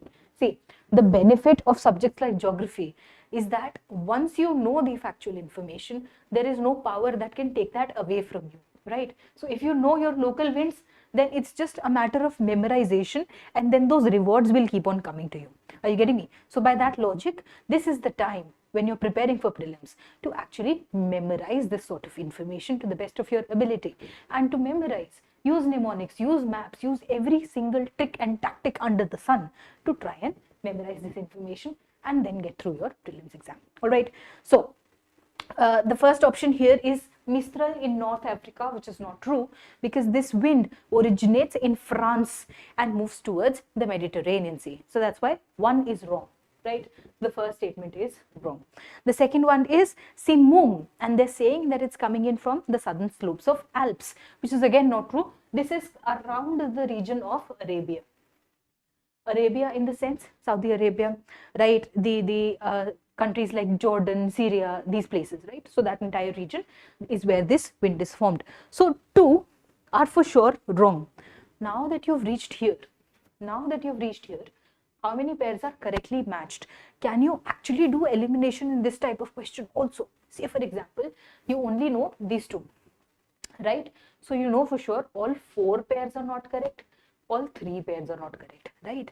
So even here you can reach a level of elimination basis however many facts you're sure of in the table. All right, so the next pair that was given to you was the Harmattan and West Africa, which is correct. Sirocco in the north coast of Africa is also correct, and therefore the correct answer here is B, only 2 pairs. All right, so what have we learned? That the benefit of memorizing certain factuals is very, very high. How do you memorize these to the best of your ability? Some tricks I can give you.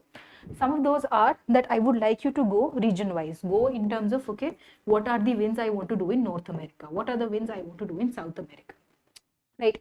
Which ones for Africa, which ones for Europe, which ones from Asia. Are you getting it? The more divided you keep, the more organized you keep this, forgive me, information, the better your prospects of memorization are going to be. Beyond that, you can create mnemonics inside each continent. All right, so that was question 25 for the local winds. All right, now question 26. With reference to Indian climate, which of the following statements is correct about the tropical easterly jet stream? Now, the first option is it comes into existence quickly after the subtropical jet stream has shifted towards the south of the Himalayas. No. See, when we're talking about the tropical easterly jet stream, right, for it to be pulled inside the subcontinent of India, what we require is that the Tibetan low pressure zone has to be created, and that's why the subtropical jet stream needs to shift northward, and then the easterly jet stream will be pulled in, right? So that's why option A is incorrect for me. This statement is wrong. Then the easterly jet stream strengthens if the summer temperature over Tibet remains very low for a long time. Again, if the summer temperature over Tibet is low, that would mean the low pressure zone would not be created. Instead, what I require is that the summer temperatures be high, that the snow melts, and that's how a low pressure is created and it pulls in the easterly jet stream. That's why statement B will also be wrong. Then it steers the tropical depression into India that play a significant role in the distribution of monsoon rainfall. Now, this statement is not only correct, this statement is also easy to identify as correct. Why? Because all it's saying is that it steers, it directs the tropical depressions into India that play a significant role in the distribution of monsoon rainfall. They're not even saying high, low, anything. They're just saying that it plays a role in monsoon rainfall. So this is true, and this will be true in most cases. Right? The sentence is framed like that. All right. So that makes it an easy sentence to identify as correct. All right.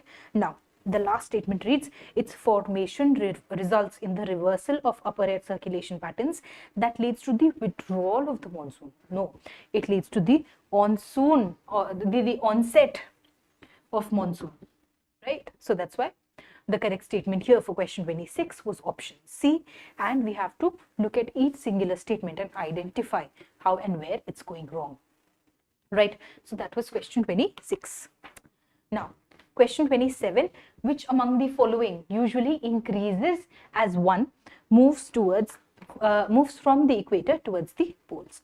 So the first one is Coriolis force. That's true, right? Naturally, when you're looking at the earth, right, Coriolis force has to do with the rotation of the earth, and if that is the case, think the rotation at the equator is slower as compared to the rotation at the pole, isn't it? In the same 24 hours, right, the angular velocity at the pole, right, the amount of rotation at the pole is going to be more, right? So that's why there is more Coriolis around the poles, and not at the equator.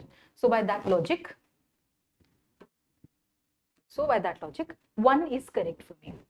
Now, as for salinity, salinity does not change uniformly when we go from the equator to the poles, because see, even though you would expect that at the equator there is a lot of evaporation and that's why salinity would be high, it's not true, because there is a lot of rainfall at the equator also. So that's why salinity is comparatively lower at the equator. It rises a little bit more in the tropical regions and continues to fall towards the poles, right? So that's why salinity of oceans is not a correct option for me here, right? Then surface temperature of the oceans. Now, in fact, that is easy enough for me to understand. Highest temperatures are at the equator, lowest here, right? So what they're asking is that it needs to increase. So surface temperature will not increase when you go from here, it will actually decrease. So that's why 3 is also a wrong statement here.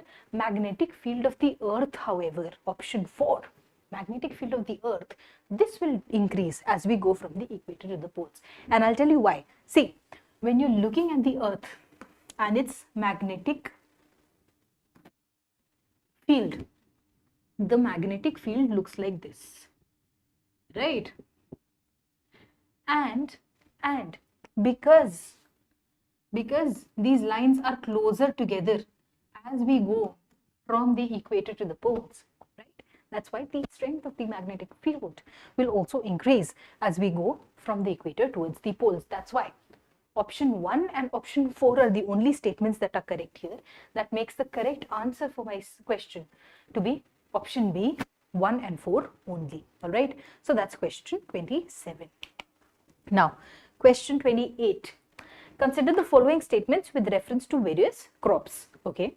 Coffee can be propagated by stem cuttings only. Now, this is not true. Coffee can be propagated by seeds, right? It's actually tea that needs to be propagated only by stems, right? So coffee, statement 1 is wrong, right? Tobacco cannot withstand rainfall of more than 100 centimeter. Now this is true. Tobacco has to have rainfall that is only between 50 to 100 centimeters. All right. So statement 2 is correct for me.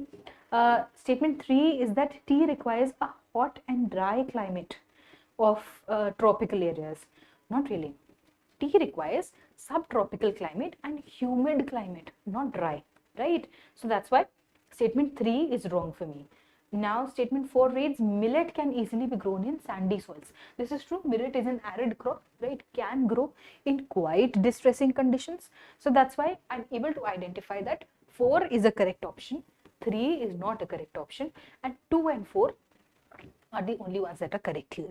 From the angle of elimination, if I knew one was wrong, I can eliminate these two, right? But beyond that, I have to know others. So what does this mean? That we memorize, that we prepare our different crops accordingly, right?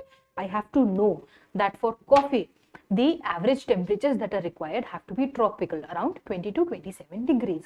What is the amount of rainfall required? It's 100 to 200 centimeters. The soil has to be well drained. The plant grows in shade. These sort of things I need to prepare and study for my prelims, right? As for tobacco, right, it requires rainfall from 50 to 100 centimeters.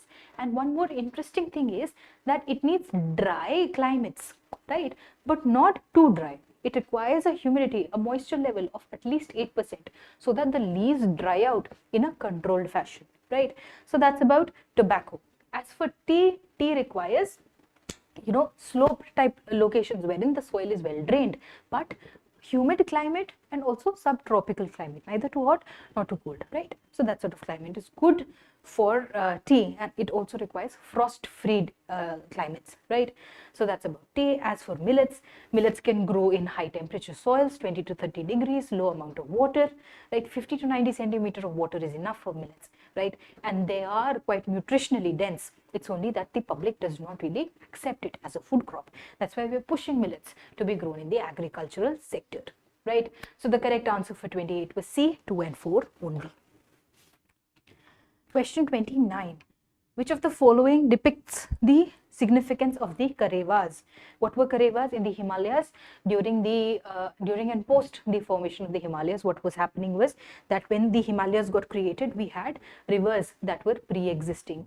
These rivers got stuck, right? The Himalayas were getting created, right? And the rivers that were flowing, they tended to get stuck here, right? When they got stuck, they would form a lake, right?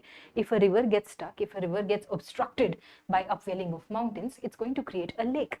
And when that lake is created, that river will deposit all of its sediment in that lake bed. And that's something that we call a lacustrine deposit. A lacustrine deposit, a lake bed deposit. And those lake beds later got drained with further orogeny, with the further growth of the mountains. The rivers got drained and the deposits got left behind. So these are very, very thick deposits of these alluvial, right, river silt, and they are named Karevas in the Himalayan regions. All right. Now, the statements that are given to you, read option 1. It is ideal for the cultivation of almonds and apples. Is it true? Yes. Almonds and apples grow in Karevas. Yes. Is it ideal for the cultivation? Yes. And that's why it works for us, right? What else grows there? Saffron grows there, right?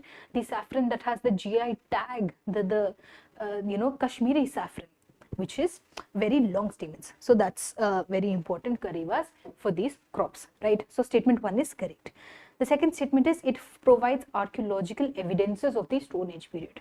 Now this is also true. Think of it this way. When you have a sedimentary type of deposit, therein certain fossils can also be preserved. Not only fossils from animals, but also remains from humans. And if that is the case, will it serve as archaeological evidence for Stone Age? Yes, it would. All right. So by that logic, statement 2 is also correct. It can be used as construction material. Now, how do you identify what type of soil would work as construction material, right? So think of it this way, that when you have a sedimentary deposit, when you have soil that is sort of clayey in nature, that is found at the base of a lake, will that be conducive to making bricks or not, right? Clay, would it be conducive to making bricks or not? Yes. And if that is the case, it will be used as building material. The implications of using this archaeologically sensitive material for building is a different issue. But is it being used or not is the question here, and that's true, right? And if that's true, so I know that third statement is also correct. 1, 2, 3 all are correct, and the correct answer becomes D, 1, 2 and 3. All right. So that's question 29. Now, question 31. Which among the following statements with reference to the term cookies is always often seen in the news? It enables HTML documents to be read on the internet. See, HTML documents means hypertext markup language. What that means is everything that you see on a web page on the internet, everything that you see on a web page on an internet, the text, right, the writing, the words that are there, they are called hypertext. All right, and that hypertext is written in a language which is called HTML, right? And the protocol, the rules, the technology that is used to transmit it around the internet is called the HTTP.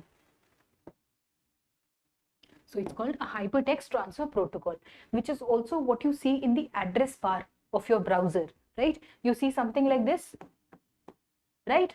So this is, and now actually you'll see something like HTTPS, right? Hypertext Transfer Protocol Secure. It actually is the name of the rule according to which the website is being displayed to you. So of course it's not a cookie, right? So it enables HTML documents to be read on the internet is actually the protocol HTTP protocol, right? It is used to make the loading of web pages faster. In order to help your web pages load faster, what browsers actually do is use something called a cache.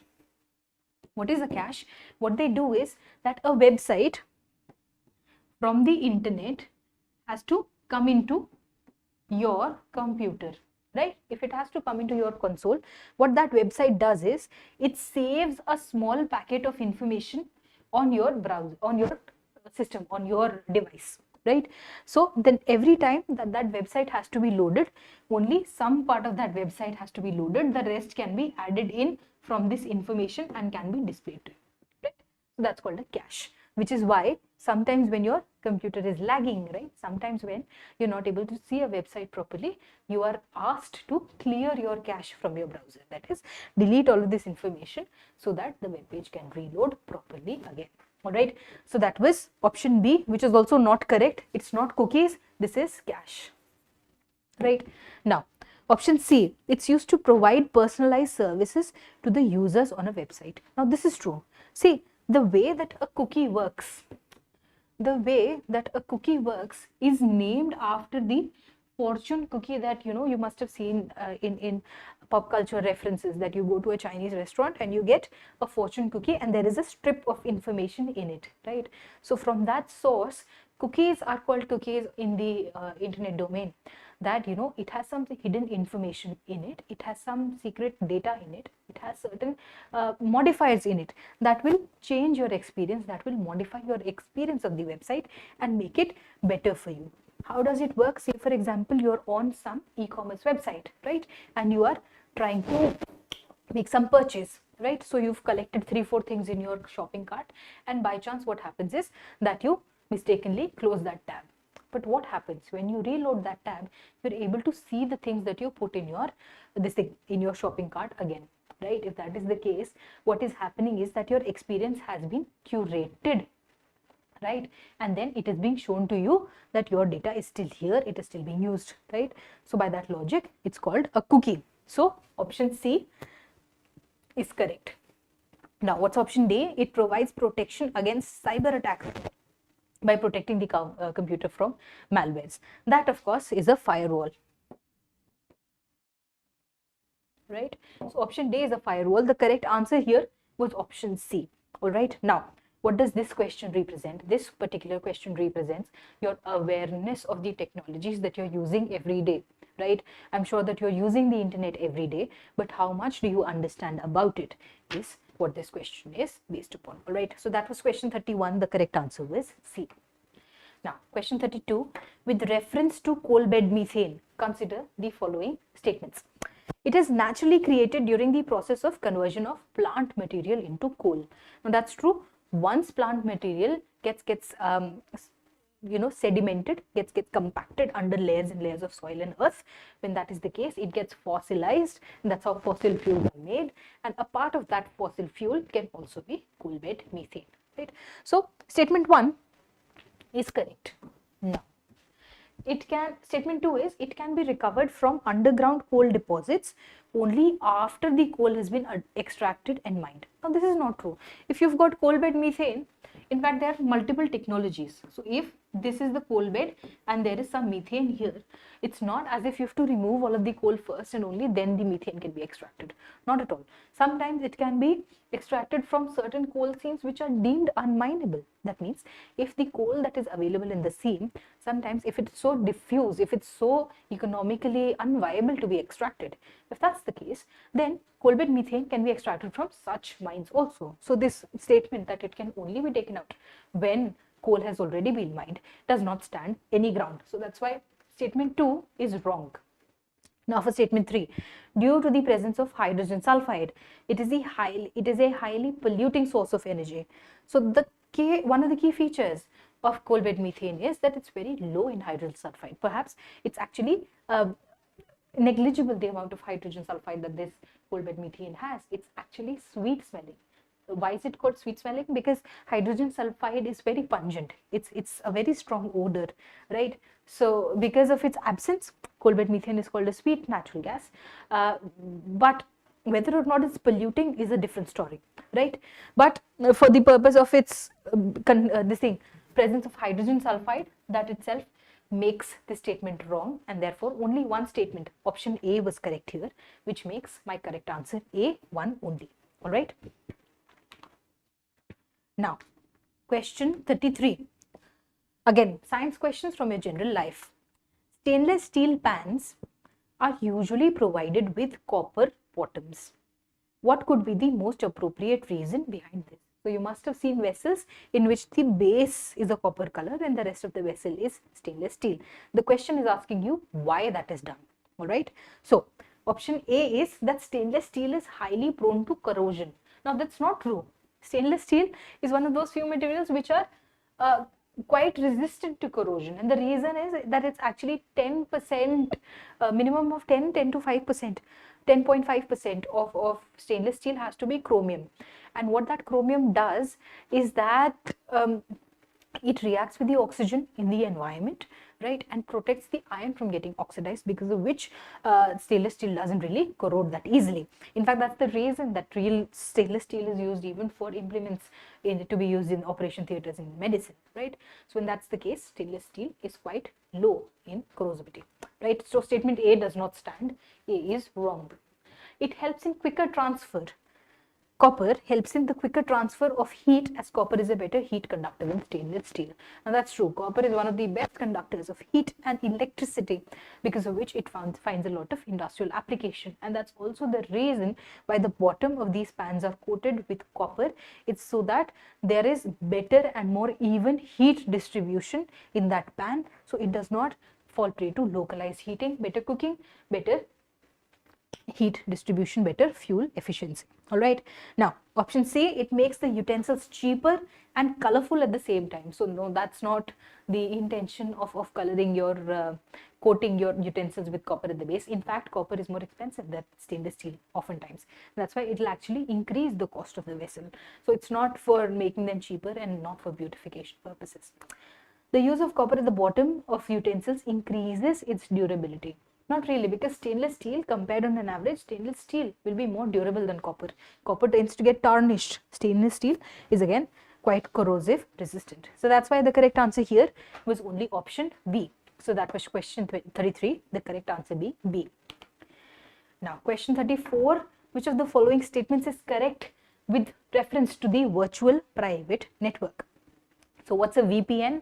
A VPN essentially is a way to create a proxy on the internet. How do you do that? Normally you have your console, you have your computer, right? That needs to be connected to the World Wide Web, right? If that has to happen, you take these services from an internet service provider, right?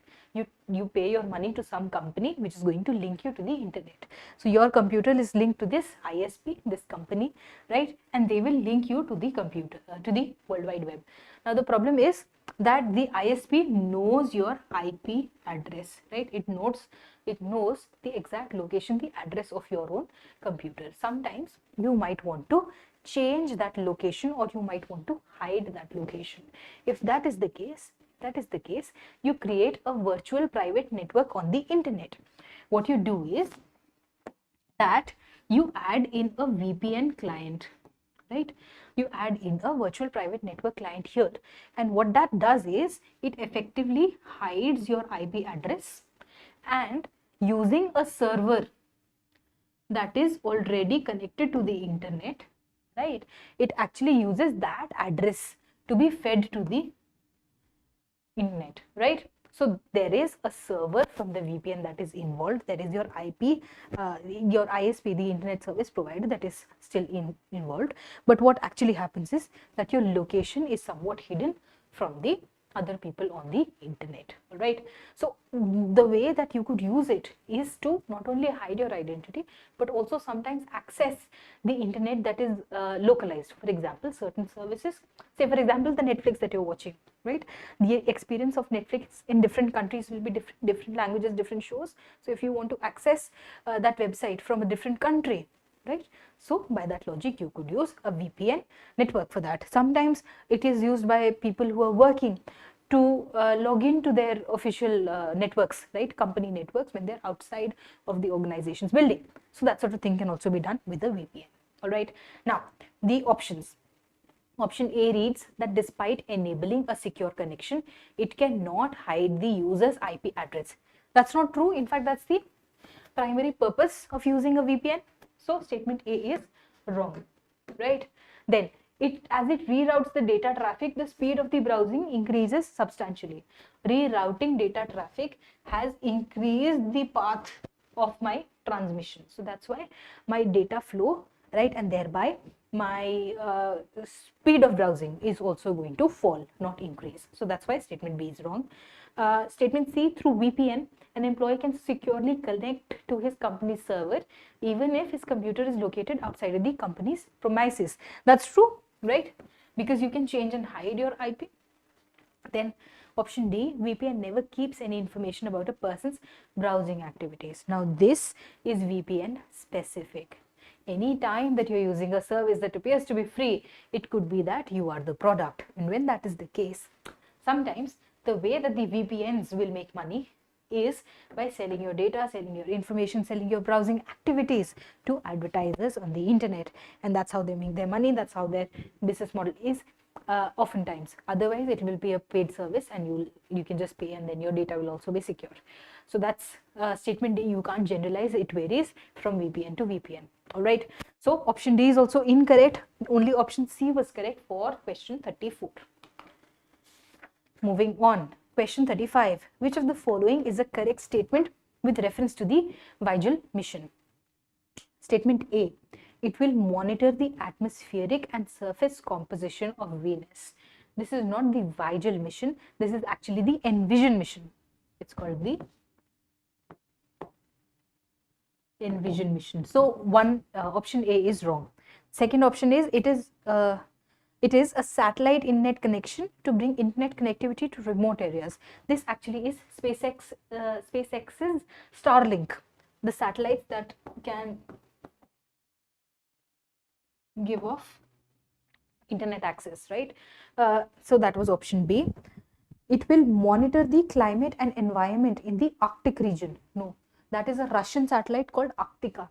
It's the same as Arctic, but it's spelled like this, right? So that's option C. So option C is also wrong.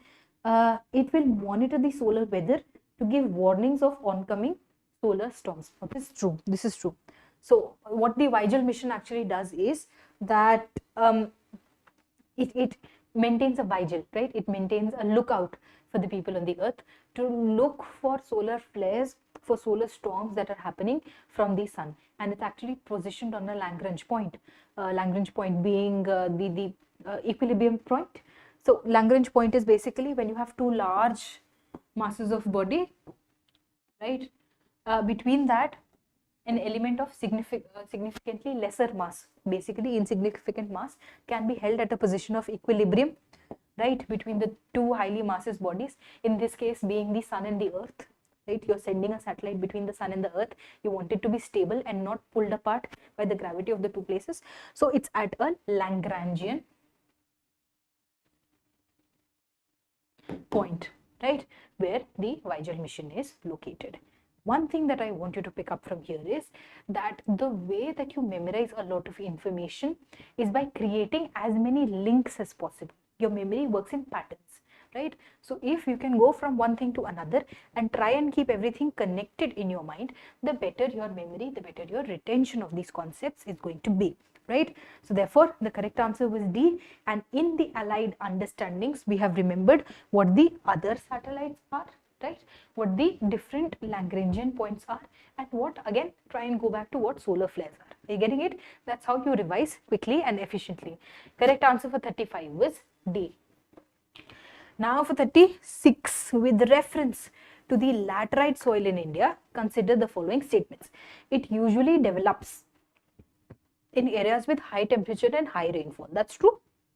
Laterite, brick-like soil, right, in areas with high temperatures and high rainfall. It is rich in organic matter, which makes it unsuitable as a building material. One, it is not rich in organic matter because most of the nutrients are leached away by the high temperatures and the high rainfall.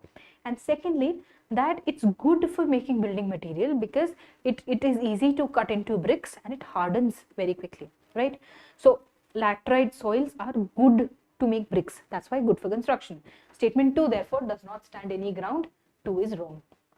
Statement 3, high valued crops like cashew nut and tea cannot be grown over laterite soils. In fact, quite the opposite, because it's got a lot of rain, right? And also because the drainage is good enough. You can add fertilizers and you can grow high value crops like cashew nut and tea here.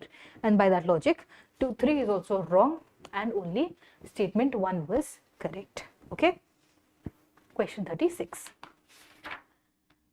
Question 37. Consider the following statements with respect to cryopreservation and food irradiation. Cryo means cold. In fact, cryo means frozen, right? So preserving food by freezing, and food irradiation by radiating food with this thing, radiation, right? Non-ionizing and ionizing radiation. You can have these foods getting sterile essentially. So what are these statements that are given to you? Cryopreservation is a technique of preserving tissues and organs at very low temperature. True, right? Because it gets frozen, the water is not available in liquid format for the microbes to grow, and that's why it gets preserved. So statement 1 is correct. Food irradiation involves the passing of high energy electrons through food to eliminate microorganisms from it. That's also true, right? It can be different types of radiation, and high energy electrons are one of them, right? You can have photons, you can have electrons, you can have gamma rays, you can have x-rays, and so on, right? But irradiation includes high energy electron, and that's why statement 2 is okay. Then, while cryopreservation preserves food without compromising its nutritional content, irradiation compromises the nutritional quality of the food. This is not true. This is not true. Irradiation does not really affect the nutritional capacity of the food at all. It has been deemed safe, right? And it does not compromise on the nutritional integrity of the food, and that's why it's considered very safe. And 3 is wrong, and only 1 and 2 are correct statements, right? So food preservation, simple technologies, and I do expect you to know this from your general studies. All right, even if you did not know, this acts as a reminder to revise these topics and have this information ready in your mind to be used in the prelims. All right, now question 38 next. Question 38. Consider the following statements regarding the differences between DNA and RNA. DNA viruses show a higher mutation rate than RNA viruses. Not true. This is not true. DNA actually shows lower mutation rates than RNA. Why? Because, see, try and think of it this way.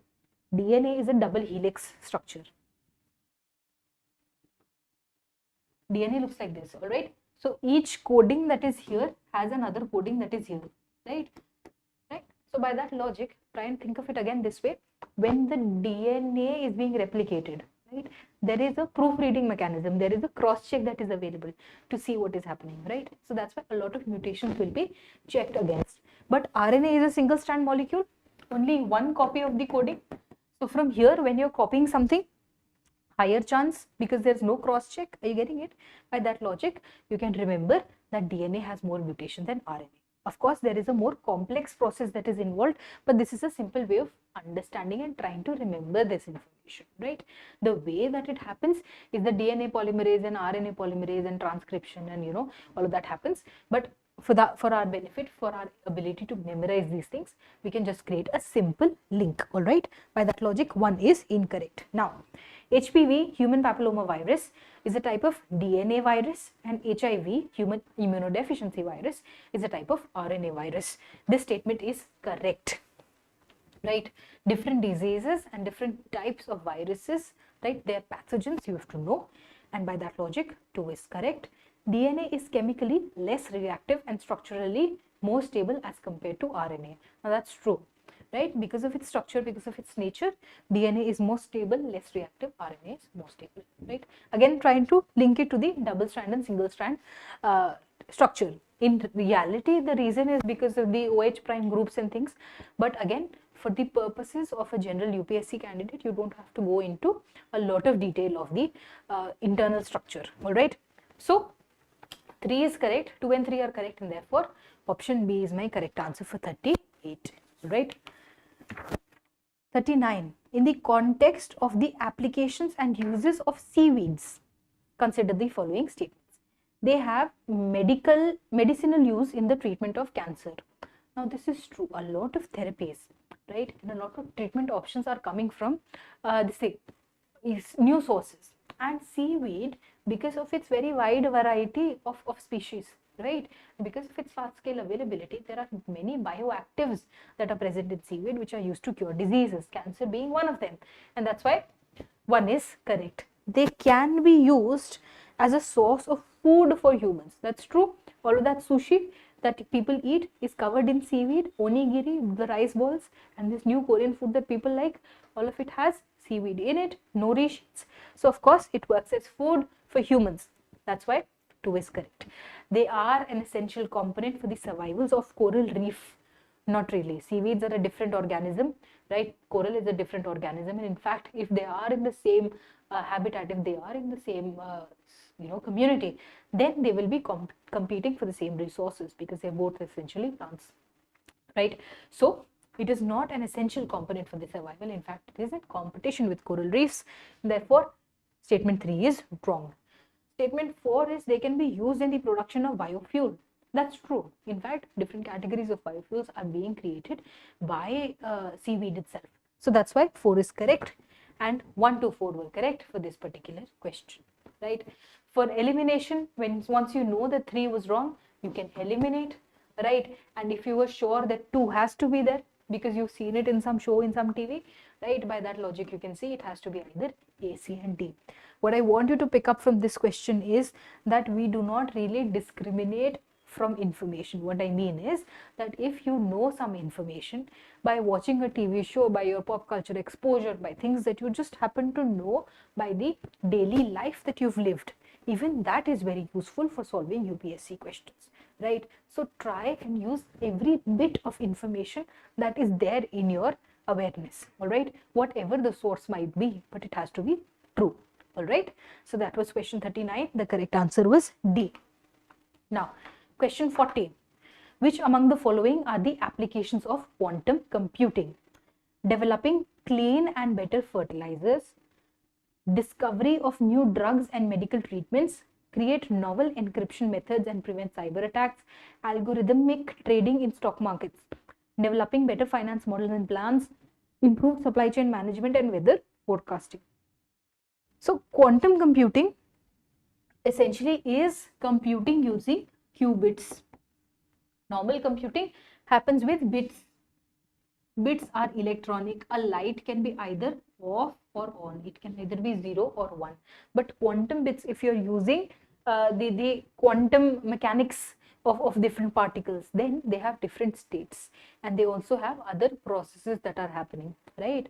The quantum bit can be entangled also, right? So by that logic, quantum computing is more complex, it is more dense by the inherent technology of its base, right? Its mathematical base is wider.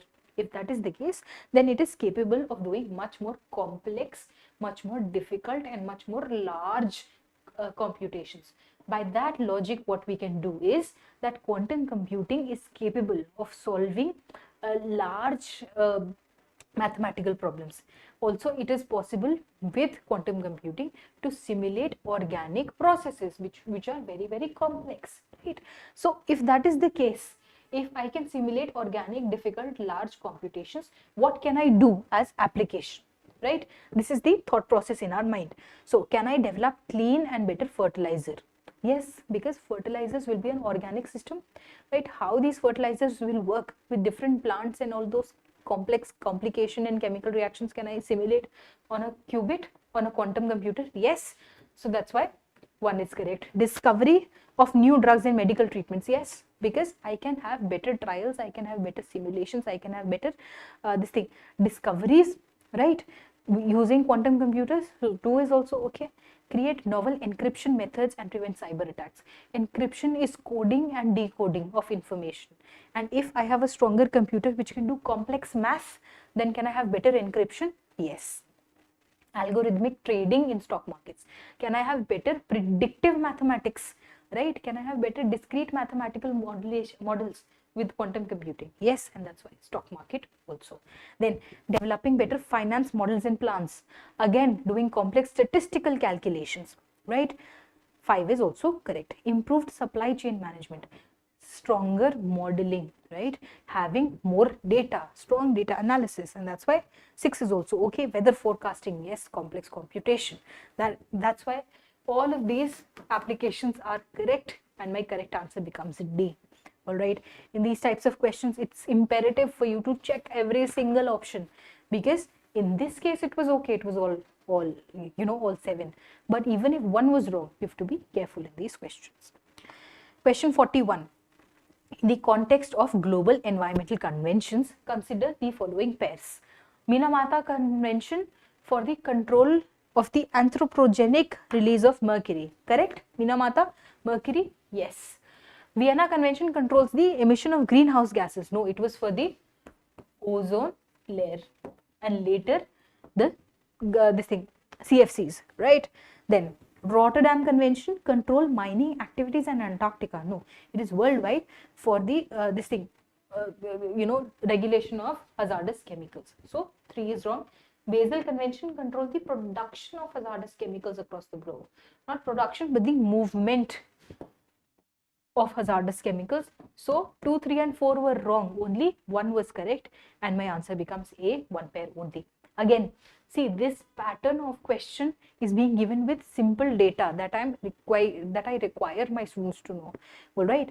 So your success in your examination will depend on how well you are going to study the static information. It is not just doing tests and tests and tests. It is not just doing current affairs.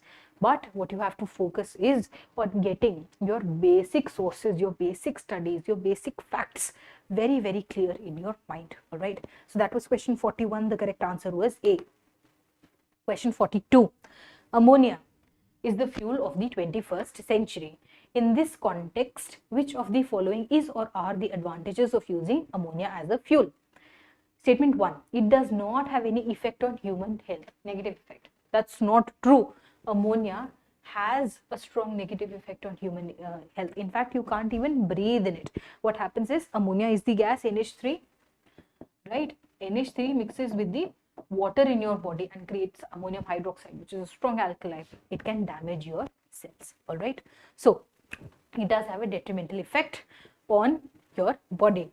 Then it can be liquefied and transported easily. So although ammonia is liquefied to its transport, but it's not an easy process, right? It has to be liquefied in high pressure, and because of it being so noxious to humans, it has to be transported carefully. That's why it's not really easy to transport. It's not even very easy to liquefy.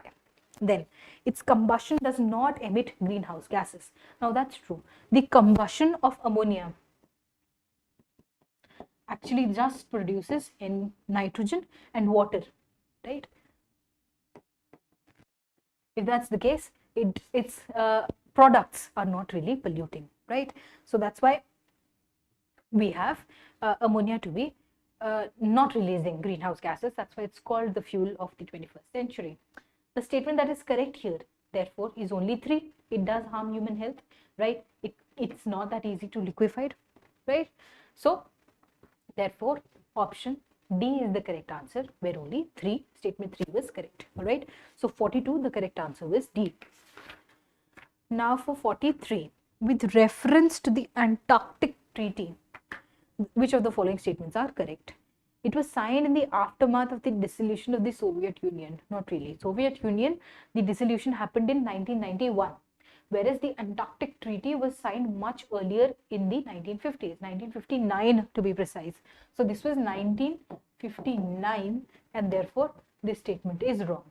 Presently, all the member countries of the United Nations are a party to this treaty. Not really. The United Nations has some 193 members, all right. And out of those, for the Atlantic Treaty, the number of parties who've signed is around 54, right? So if you've got 54 members, all is not true. And in fact, even in the examination, you have to be very careful when extreme or such words are given. All, right? Always, right? Maximum. You have to be careful with such understandings, right? Is India a member for the Atlantic Treaty? Yes, India was a member, and it was an early member, 1983. Yeah, 1983. All right. So B is wrong for me. Statement C, the treaty does not deal with the issue of the disposal of radioactive waste in the continent. Not true. The treaty talks about the use of military in the continent, nuclear testing, and the disposal of nuclear waste in the region. That's why statement 3 is wrong. The treaty does include these things, all right, about radioactive waste. Then the last statement is, according to the treaty, scientific observations from Antarctica shall be made freely available. Now this is true. In fact, that is the basis of scientific cooperation around the world, that the Antarctic and the Arctic should work as a base for human development of science and technology. For India, when we started with the membership, we established this thing, a research place, right? A research laboratory there, and that station was called the Dakshin Gangotri, right? But then later on, what happened that it got buried under the snow, right? And so we had to create other ones. The next one was called Metri, right? And that was around 89, 90, 1990, that sort of time, right? And the latest one that we've established was in 2012, and that was called Bharti, right? So this information is also that we've given it in your solutions. What you need to do is also consult the solutions for the mock tests that you're going to attempt and use that as a way of building your information. All right, so that was question 43. Only statement D was correct, and that's why the answer is D for question 43. Question 44, again testing your concepts in geography. Why do most of the west flowing rivers of peninsular India not form a delta? Option A is lower availability of rainwater in the river. Think of it this way, west flowing rivers, right? This is where the monsoon is going to come in, right? Even if these rivers are seasonal, they do have a lot of water to erode, isn't it? So that availability of water is not really the issue of why these rivers are not creating deltas. High density of vegetation in the area. Vegetation does not really stop a river, right, from creating deltas. So B can also not be my answer. Steep gradients of the Western Ghats. Now that's true. The Western Ghats are very high, right? They're quite tall as compared to other parts of the country, especially the plains. So by that logic, the rivers are fast flowing, right? So what happens is that the river that is flowing through, right, the river that is flowing off a very strong slope, right, a very slope gradient. What happens is, because of this elevation, because of this gradient, the river has a lot of energy, and even when it comes into this place, when it comes to meet the sea, it maintains its speed, right? And these sediments, they get deposited deep into the sea, right, and not near the mouth of the river, and that's why the delta is not formed, right? So option C is correct here, that deltas are not formed because of the steep gradient. But let's look at the last option also, absence of hard rigid rocks in the region. Not true. In fact, the Deccan traps are there in this region, right? The Western Ghats, they're strong and old rock, hard rock, and that's why it's not the reason why there are no deltas. All right, because it's not true only, right? There is a lot of hard rock in the region. So question 44, the correct answer was C. Now question 45, with reference to black carbon and brown carbon, consider the following statements. Black carbon is emitted mainly by high temperature combustion processes. Brown carbon is emitted mainly by biomass combustion. That's true. Things that are burnt properly and completely leave behind only pure carbon, this thing, ash, right, pure carbon particulate matter, and that is called black carbon, right? And brown carbon is those particles of fuel that are not completely burnt. So hydrocarbons, right, biomass that doesn't burn completely remains brown, and that's called black carbon. So statement 1 is correct for me. The second statement is, both types of carbons have the same capacity to absorb solar radiation in the atmosphere. That's not true. Black carbon absorbs more radiation and brown carbon absorbs lesser radiation. That's simply by the logic of color also, right? Black color absorbs all of the different colors of the light, right? It's called a black body because it reflects no other color.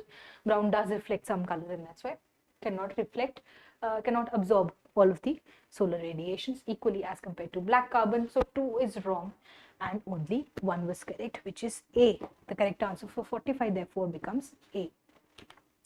Now 46, with reference to Asiatic and African cheetahs, consider the following statements. Both of them are listed under critically endangered category of the IUCN Red Data Book. That's not true. African cheetahs are larger in population, right? Asian cheetahs are much lesser in population. Asian cheetahs therefore are critically endangered, and African cheetahs are just vulnerable in the IUCN categorization. Therefore, statement 1 for me is incorrect. All right, African cheetahs are bigger in size as compared to Asiatic cheetahs. This is true, and in fact, most of the mammals that are found in Africa, right, the African species, they tend to be larger, which is also true for the African elephants. All right, so That is a generalization also that I would want you to remember. Statement 2 therefore is correct. While African cheetah can be found throughout the world, Asiatic cheetah is mostly confined to Iran. African cheetah is African cheetah, has to live in Africa, right? So sometimes I want you to put your common logic also, right? If that is the case, African cheetahs have to be found in Africa, not all over the world, and therefore statement 3 also does not stand much ground. As for the Asiatic cheetah, earlier it was found, it is believed to have been found all over Asia, but now it is confined to this region between Asia and Iran and Pakistan, right? That part between the Western Asian region, right? It's that. Therefore, for this answer, you have to know that the correct answer is B2 only. The reason that we are asking you this has a link in current affairs, because there was this talk of, you know, bringing in African cheetahs to repopulate the Indian population, but it's a different species, and the discussion thereof. Generally, what you have to learn, what you have to study for environment are your big cats, right? There are 5 big cats, which are the leopard, the tiger, the snow leopard, the jaguar, and the lion, right? 5 big cats which are from the same this thing family of Panthera, right? So tiger will be Panthera, tiger, tigris, and so on. So that's one family. The cheetah, however, is not a true cat. It's not a part of these big 5 cats. It's a different species. It's this thing, genus is called Axinox, right? Axinonyx, right? That's the name of the, so it's a different group altogether. The reason is that we're believing them to have similar ancestors, but only one real representative of that entire family is left behind, which is called the cheetah. That's why it's very, very important. All right. Cheetah is also the only cat that we know of that doesn't really roar, right? It has a different bone structure inside. So anyhow, that was question 46, background information of big animals, of important animals, also important for the UPSC exam. All right. 48. Which of the following is a protected site for the conservation of gharials in India? For this particular question, I want you to understand that we have to only apply our brains to a limit. There should not be overthinking in questions. For example, which of the following is a protected site for the conservation of gharials in India? And I'm giving you names of the rivers. A doubt could be that, ma'am, how can a river be a protected site? My question is, why not? I am asking you to check between rivers. Are you getting me? So you have to understand that, okay, I have to think of this question in that context. All right. And this will specifically happen to you in subjects in which you have expertise. For example, if you are a political science major, then to answer a question about political science, you will see more data, you will have more confusion because you know more, right? So you would want more clarity. So you have to be careful in the things that you know about to avoid overthinking. All right. For this particular question, let's discuss. So where can we have gharials? What are gharials? It's like this type of crocodile which has a pot-like nose, right, like a ghada, right? So that's why it's called the gharial. It's believed to have originated in India also, India only, and it's essentially a riverine type of crocodile. All right. So what are the protected sites here? Chambal River, yes. Cane River, yes. Son River, yes. Satkoshia Gorge, again a river, yes. But Bhitar Karikana mangroves, no. And Pulikat Lake, no. So Pulikat, no. Bhitar Karikana, no. All rivers, yes. What does this mean? That you have to understand that these crocodiles are mostly found in the rivers, right? Not in these lakes, right? That is what I wanted to learn from this question. Sometimes the data you have has to come in from pattern recognition, right? So the purpose of this question, 3 and 5 were wrong. 3 and 5 were 6 were wrong, right? 3 and 6 were wrong, and only option C is correct. 1, 2, 4 and 5. All right. So that's my correct answer here. For further information, you can study that, okay, Chambal River, the place, the sanctuary that is there for the protection of gharials, it's called the National Chambal Gharial Wildlife Sanctuary, right? For cane, it's called the Cane Gharial Wildlife Sanctuary. So it's basically the name of the river and Gharial Wildlife Sanctuary. All right. So that's how they're named, and so on and so forth. That was question 48. Now for question 49, which of the following is correct with reference to methane? It is a primary contributor to the formation of stratospheric ozone. Stratospheric ozone is high in the atmosphere where ozone is created because of UV rays. all right.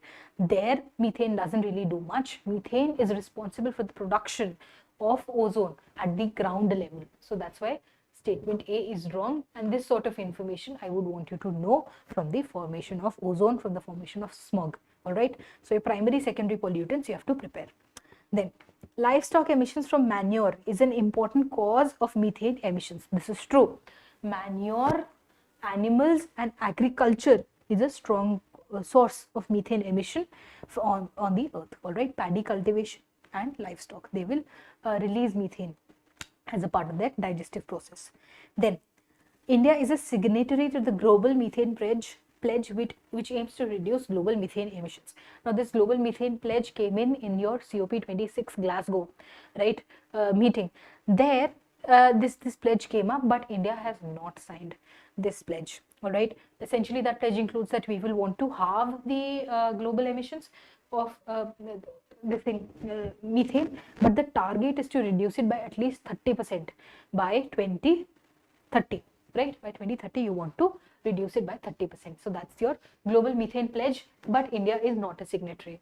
It is commonly used during sample preparation in chemical analysis. Methane, not really. Methane will actually react with those chemicals if you're trying to create a sample to have an inert medium to create a sample. Normally the gases that are used are nitrogen, or in certain cases an inert atmosphere of noble gases, all right. But because nitrogen is cheaper, usually they'll use nitrogen. That's why statement D is also wrong. The only correct statement for me becomes statement B, all right. The next question that we have in this series is question 62.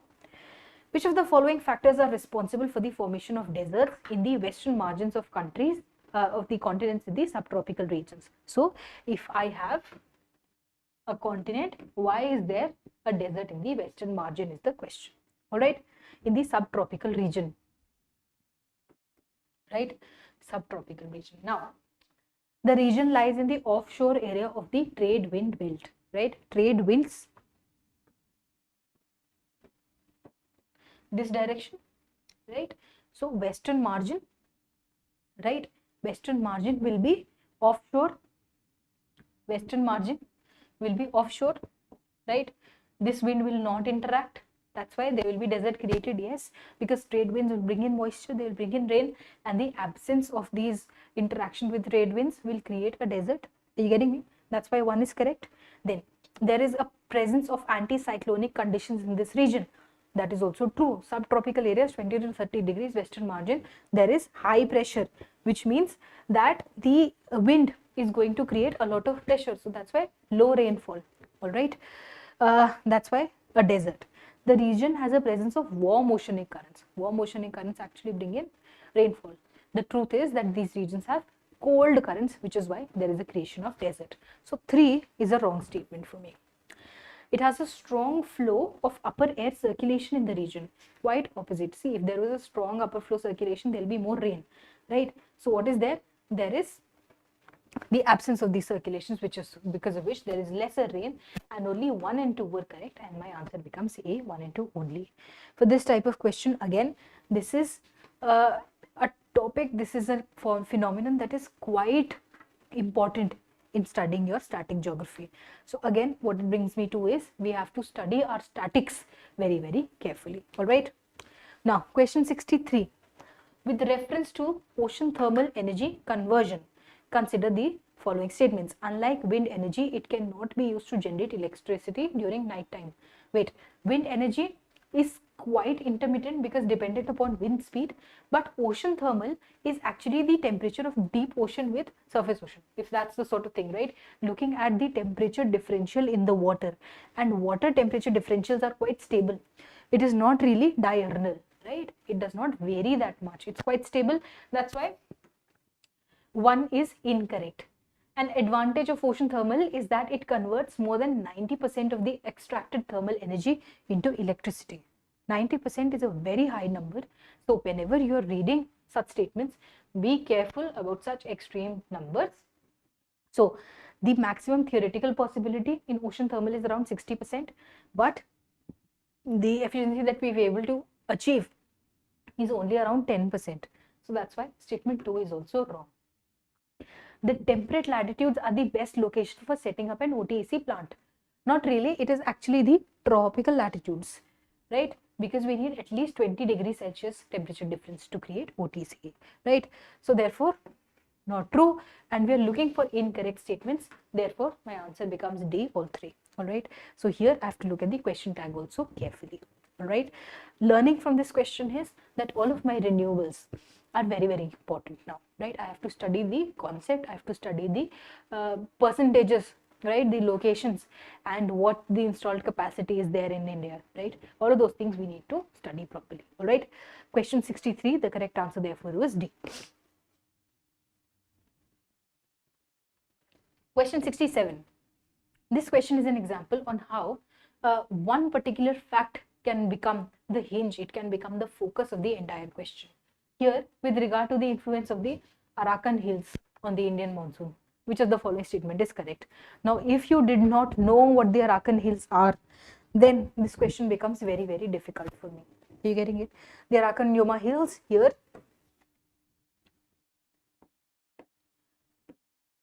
right, in this region. All right, Arakan Yoma Hills. Now, it causes the monsoon winds to deflect towards the Western Ghats.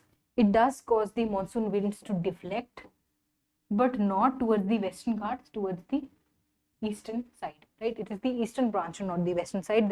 Therefore, statement A is wrong for me. Okay?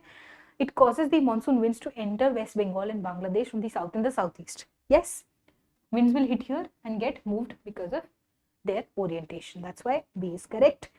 Statement C, it causes the monsoon winds to reach the Punjab plains from the Kathiawar coast. Kathiawar is here, Punjab is here. This is not the direction of monsoon winds, right? It causes the monsoon winds to reach the coastal region of Tamil Nadu, resulting in heavy rainfall there. Tamil Nadu is in the rain shadow region here, and here it is parallel. So it doesn't really get monsoon from the this thing, normal monsoon, right? Southwest monsoon. So that's why D is also wrong, and only option B was correct here. Okay. So question 67, fairly easy, right? But the entire thing hinged upon one important fact. All right. So that was question 67. The next question we have to do is question 70. With reference to the minerals found in India, consider the following pairs. Petroleum Naharkatia. Naharkatia in this thing, Assam, which is correct, right? Naharkatia, Assam Petroleum Reserve, yes, right? In fact, it was declared as an oil heritage well, right? Heritage oil well. So it's a very important this thing, source, right? A very important town for petroleum. Then uranium in Turamdi, right? Turamdi in Jharkhand, which is also correct. In Jharkhand, uranium, Turamdi, right? Yes. Then iron in Lohardag. Now you will want iron to be in Lohardag, but no, this is actually a bauxite mine, right?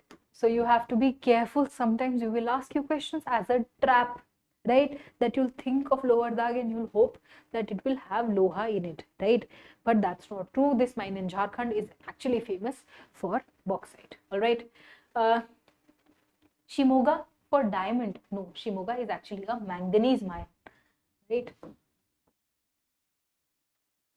Manganese mine, right? So 3 and 4 were wrong, 1 and 2 were correct, and therefore only 2 pairs were correct in this answer. My answer is B. All right. This is a dangerous question with multiple traps, so be careful with certain factual information. Now, question 71.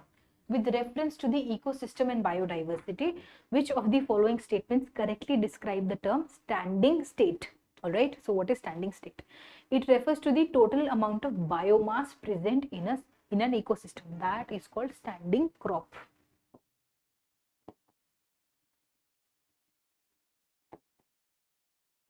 Right. So option A is standing crop. Then it is a complex system in which habitat, plants and animals are considered as one unit. That is an ecosystem. Right, that is an ecosystem. Option C reads, it's the amount of inorganic nutrients found in the ecosystem. This is correct, right? It is C in my list. Okay, but for you, options D is this one, that it's the amount of inorganic nutrients. Option C reads for you, it is defined as the series of organisms through which food energy is transferred, and that is a food chain. This is food chain, right? And this is the correct answer, D. All right. So again, static information, basic information from the environment and ecology part of the syllabus. Basically, we have to do our static information very carefully, right? That was question 71. Now, question 77. Which of the following are adaptations found in animals living in cold regions? Very long legs and arms. In cold regions, if an animal has long appendages, if it has long legs and arms, there will be more surface area for that animal to lose heat, right? And think of it this way, when you are in very cold weather, you are in danger of frostbite, right? Your extremities, the tips of your fingers can get frozen off, so you would not want very long body parts that they are cut off from circulation. Therefore, one is not true. Presence of multiple layers of fat beneath the skin. The fat that you have beneath your skin, it protects you from the temperature outside. It works as an insulator, and that's why it is an adaptation to the cold weather. That's why 2 is correct. Then, whitish appearance of animals. The white appearance of animals in polar regions, in cold regions, is actually a method of camouflage, because white against white will not be visible. So it works as a safety process. Evolutionarily, those animals will have a larger success rate of surviving, and that's why it works as an adaptation to cold regions, right? Presence of greasy coat on the body. The surface, the body surface of animals in polar regions, it's quite oily to the touch, and the reason is that so that they don't remain wet for a very long time. Water can slide off of their bodies, otherwise they will remain wet and they will remain cold and they have the danger of dying. That's why 4 is also a correct adaptation. My correct answer therefore becomes 2, 3, 4, which is option B, right? Elimination will be eliminating 1, and then you need to know whether or not fat will be a good insulator or not. All right, that was question 77. Now, question 81 is the next one in our list. Consider the following statements regarding anticyclones. They are the regions of high pressure around which air circulates. That is the definition of an anticyclone, correct? They always bring heavy rainfall leading to flood-like conditions. Quite the opposite, right?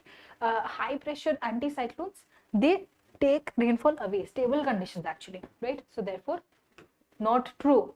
They are more frequent during the summer season. Now, this is something which is slightly difficult for us to understand. What happens is, during the summer season, when there is clear weather, right, anticyclones are more frequent, and I'll tell you why. What happens is, because in a region of high pressure during the summer, right, the surrounding region will get heated up and get low pressure, right? If that is the case, if every place is a low pressure region, right, and there is even one slightly higher pressure region that is created, then an anticyclonic condition will develop, right? Wind will move in here, right, and this will be rising, right? So wind on the surface, if you think, see, it will happen this way. High pressure means wind is going down, right? It will come in here and rise from the low pressure. So the circulation level will be like this. It will be an anticyclone, right? So such conditions are even easier to fall in the summers. That's why statement 3 is actually correct. Here again, this is a trap type question. You would hope that 3 is wrong, right? And everybody will do this answer, whereas the correct answer is option B, only 2 statements. All right. So that was question 81. Question 83. Consider the following statements with reference to various types of assisted reproductive technologies. Statement 1.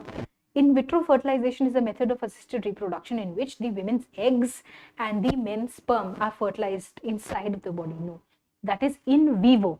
2 things are there. There is one which is called in vivo, which is inside living tissue, and in vitro is not in living tissues. So in vitro fertilization happens essentially in a test tube. That's why they're also called a test tube baby. All right. So in vitro fertilization, the statement given here is wrong, right? The fertilization does not happen inside of the body. Then statement 2, intracytoplasmic sperm injection is a technique especially useful when the sperm quality of the male is very poor. Yes, what happens in this type of technology is that you have the egg, right? In order to fertilize the egg, the sperm is added inside of the cytoplasm of the egg directly. So there is not really a competition as in other elements of assisted reproduction, wherein the egg and sperm are left together and there is a competition. The sperm has to be mobile and then fertilize the egg. That doesn't happen. You can pick the sperm and you can specifically implant it into the egg. All right. So if the sperm quality is low, if you do not have a lot of sperm count, or maybe it's not very mobile, so you can use this technology. All right. So that is statement 2, which is correct. Here, statement 2, right?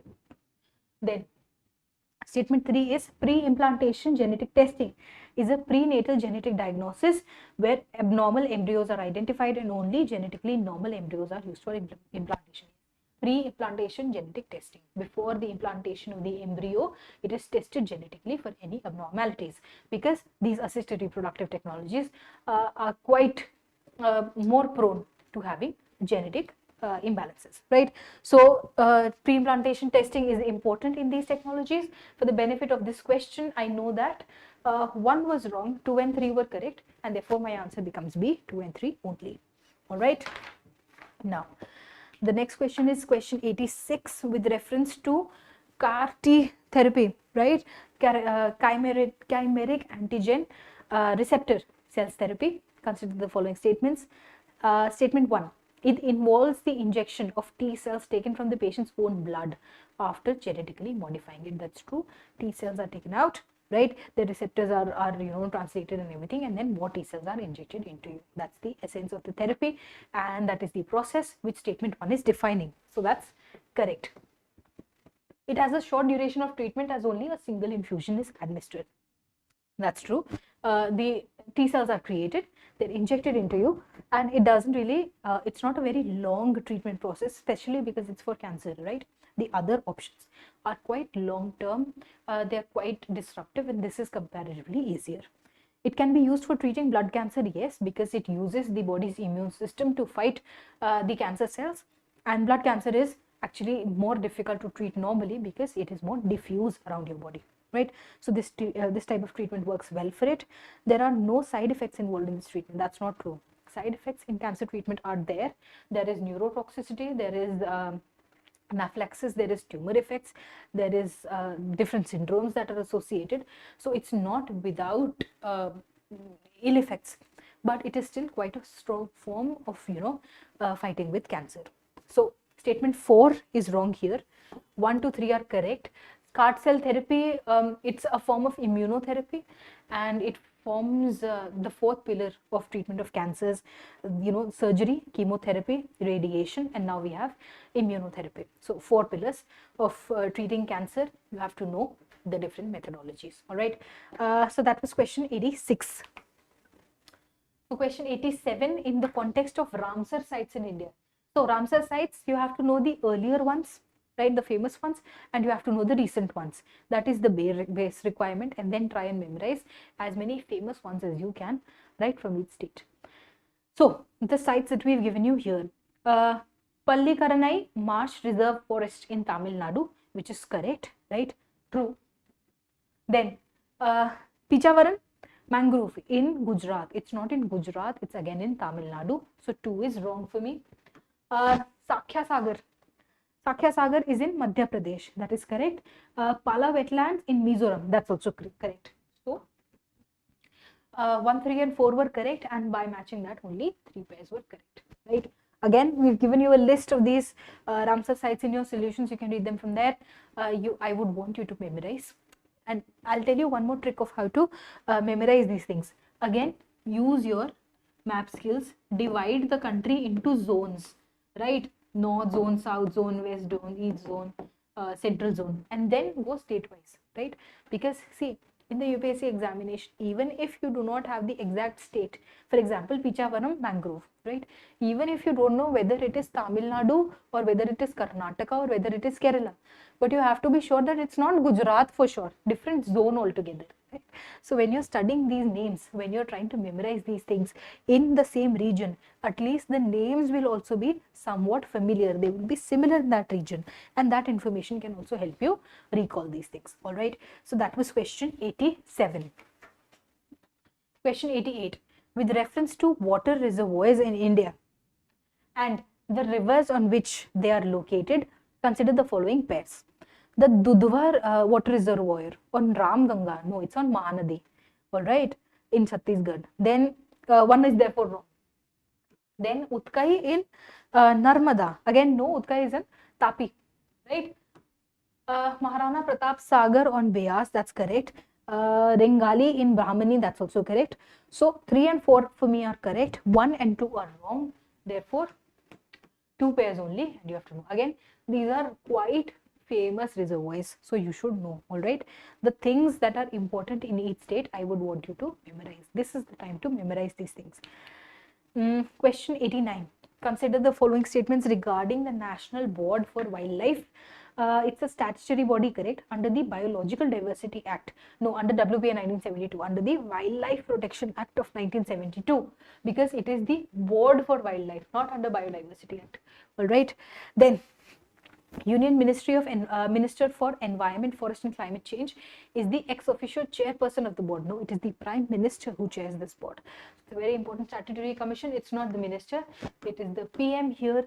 So 2 is also wrong. It's directly responsible for detecting and curbing illicit international trade in wildlife and environmentally sensitive items. Not true.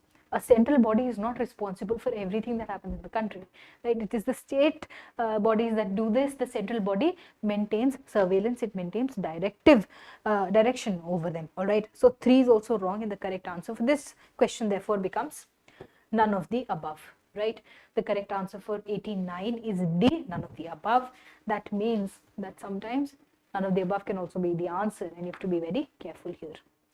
Now, question 97. The term nixtamalization, which was recently seen in news, refers to what? A method used by archaeologists as an alternative to carbon dating method. No. A method by which ancient peoples used to soak and cook their maize in an alkaline solution. That's true, but we'll discuss, right? But let's go through the other options also. A unique method of burial followed by the Indus Valley civilization people in some areas. No. A process of evolution of ancient species as a reaction to climate change during ancient times. No, no. So, nixtamalization is the process because of which the ancient Mayans, right, from South America, in that region, that civilization used to process their corn.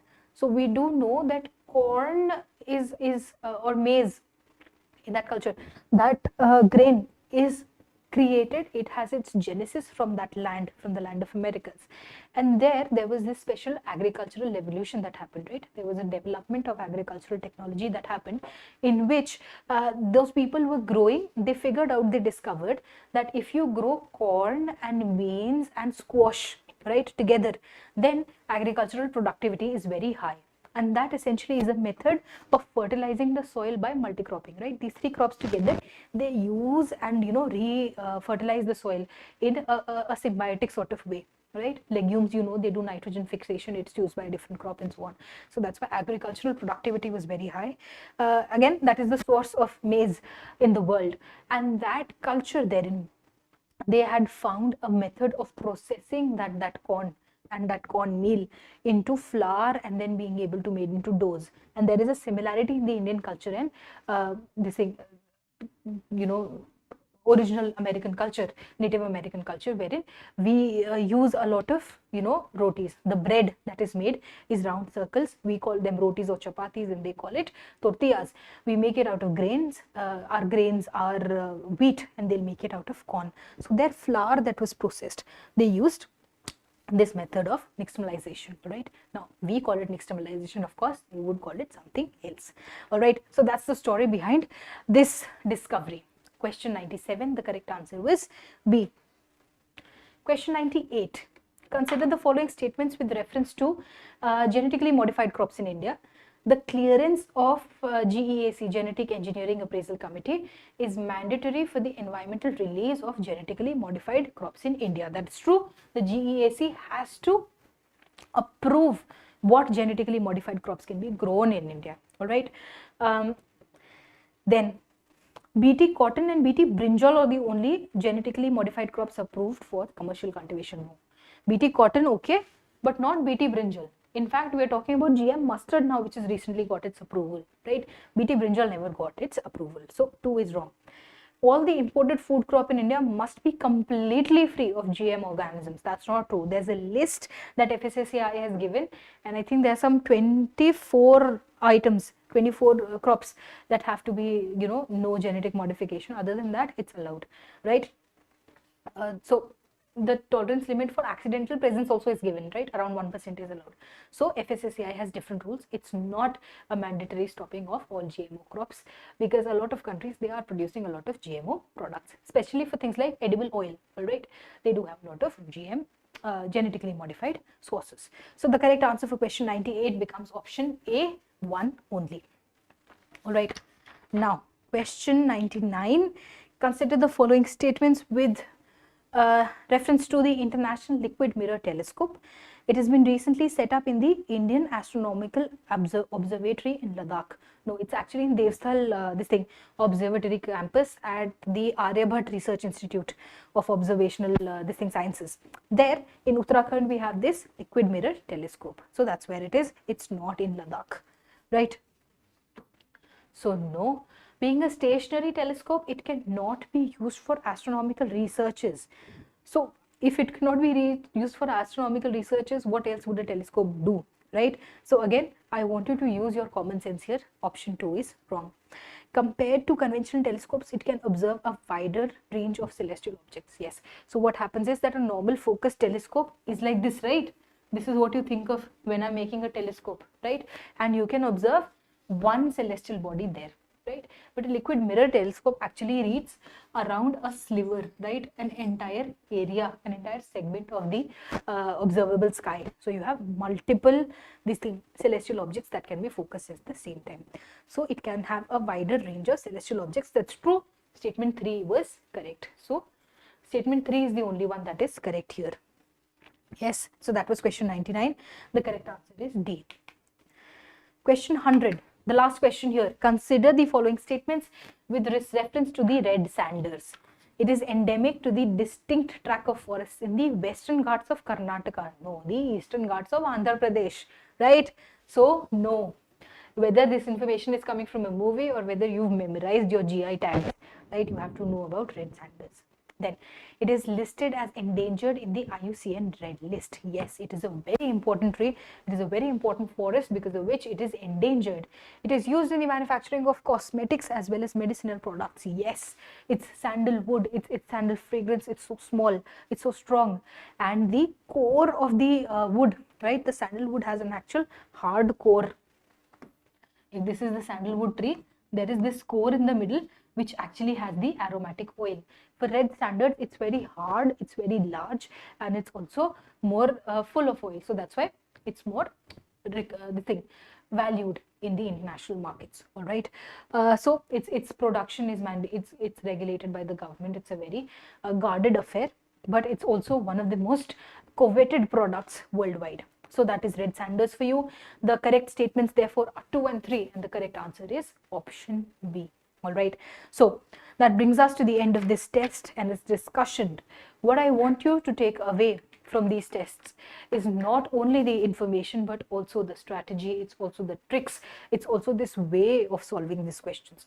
For the prelims paper, it is very, very important for you to pick up on the manner in which questions are solved, in the thought process behind the solution of every question, which is why these discussions become important. Looking at the question when you're being very objective in this test, right, it becomes difficult for you to analyze your own performance. So for every mock test that you attempt, I would want you to try right? And analyze and go back to your thought process, figure out what mistakes you're doing, and actively work to solve them as you practice in your test series. That's all from us today. Thank you.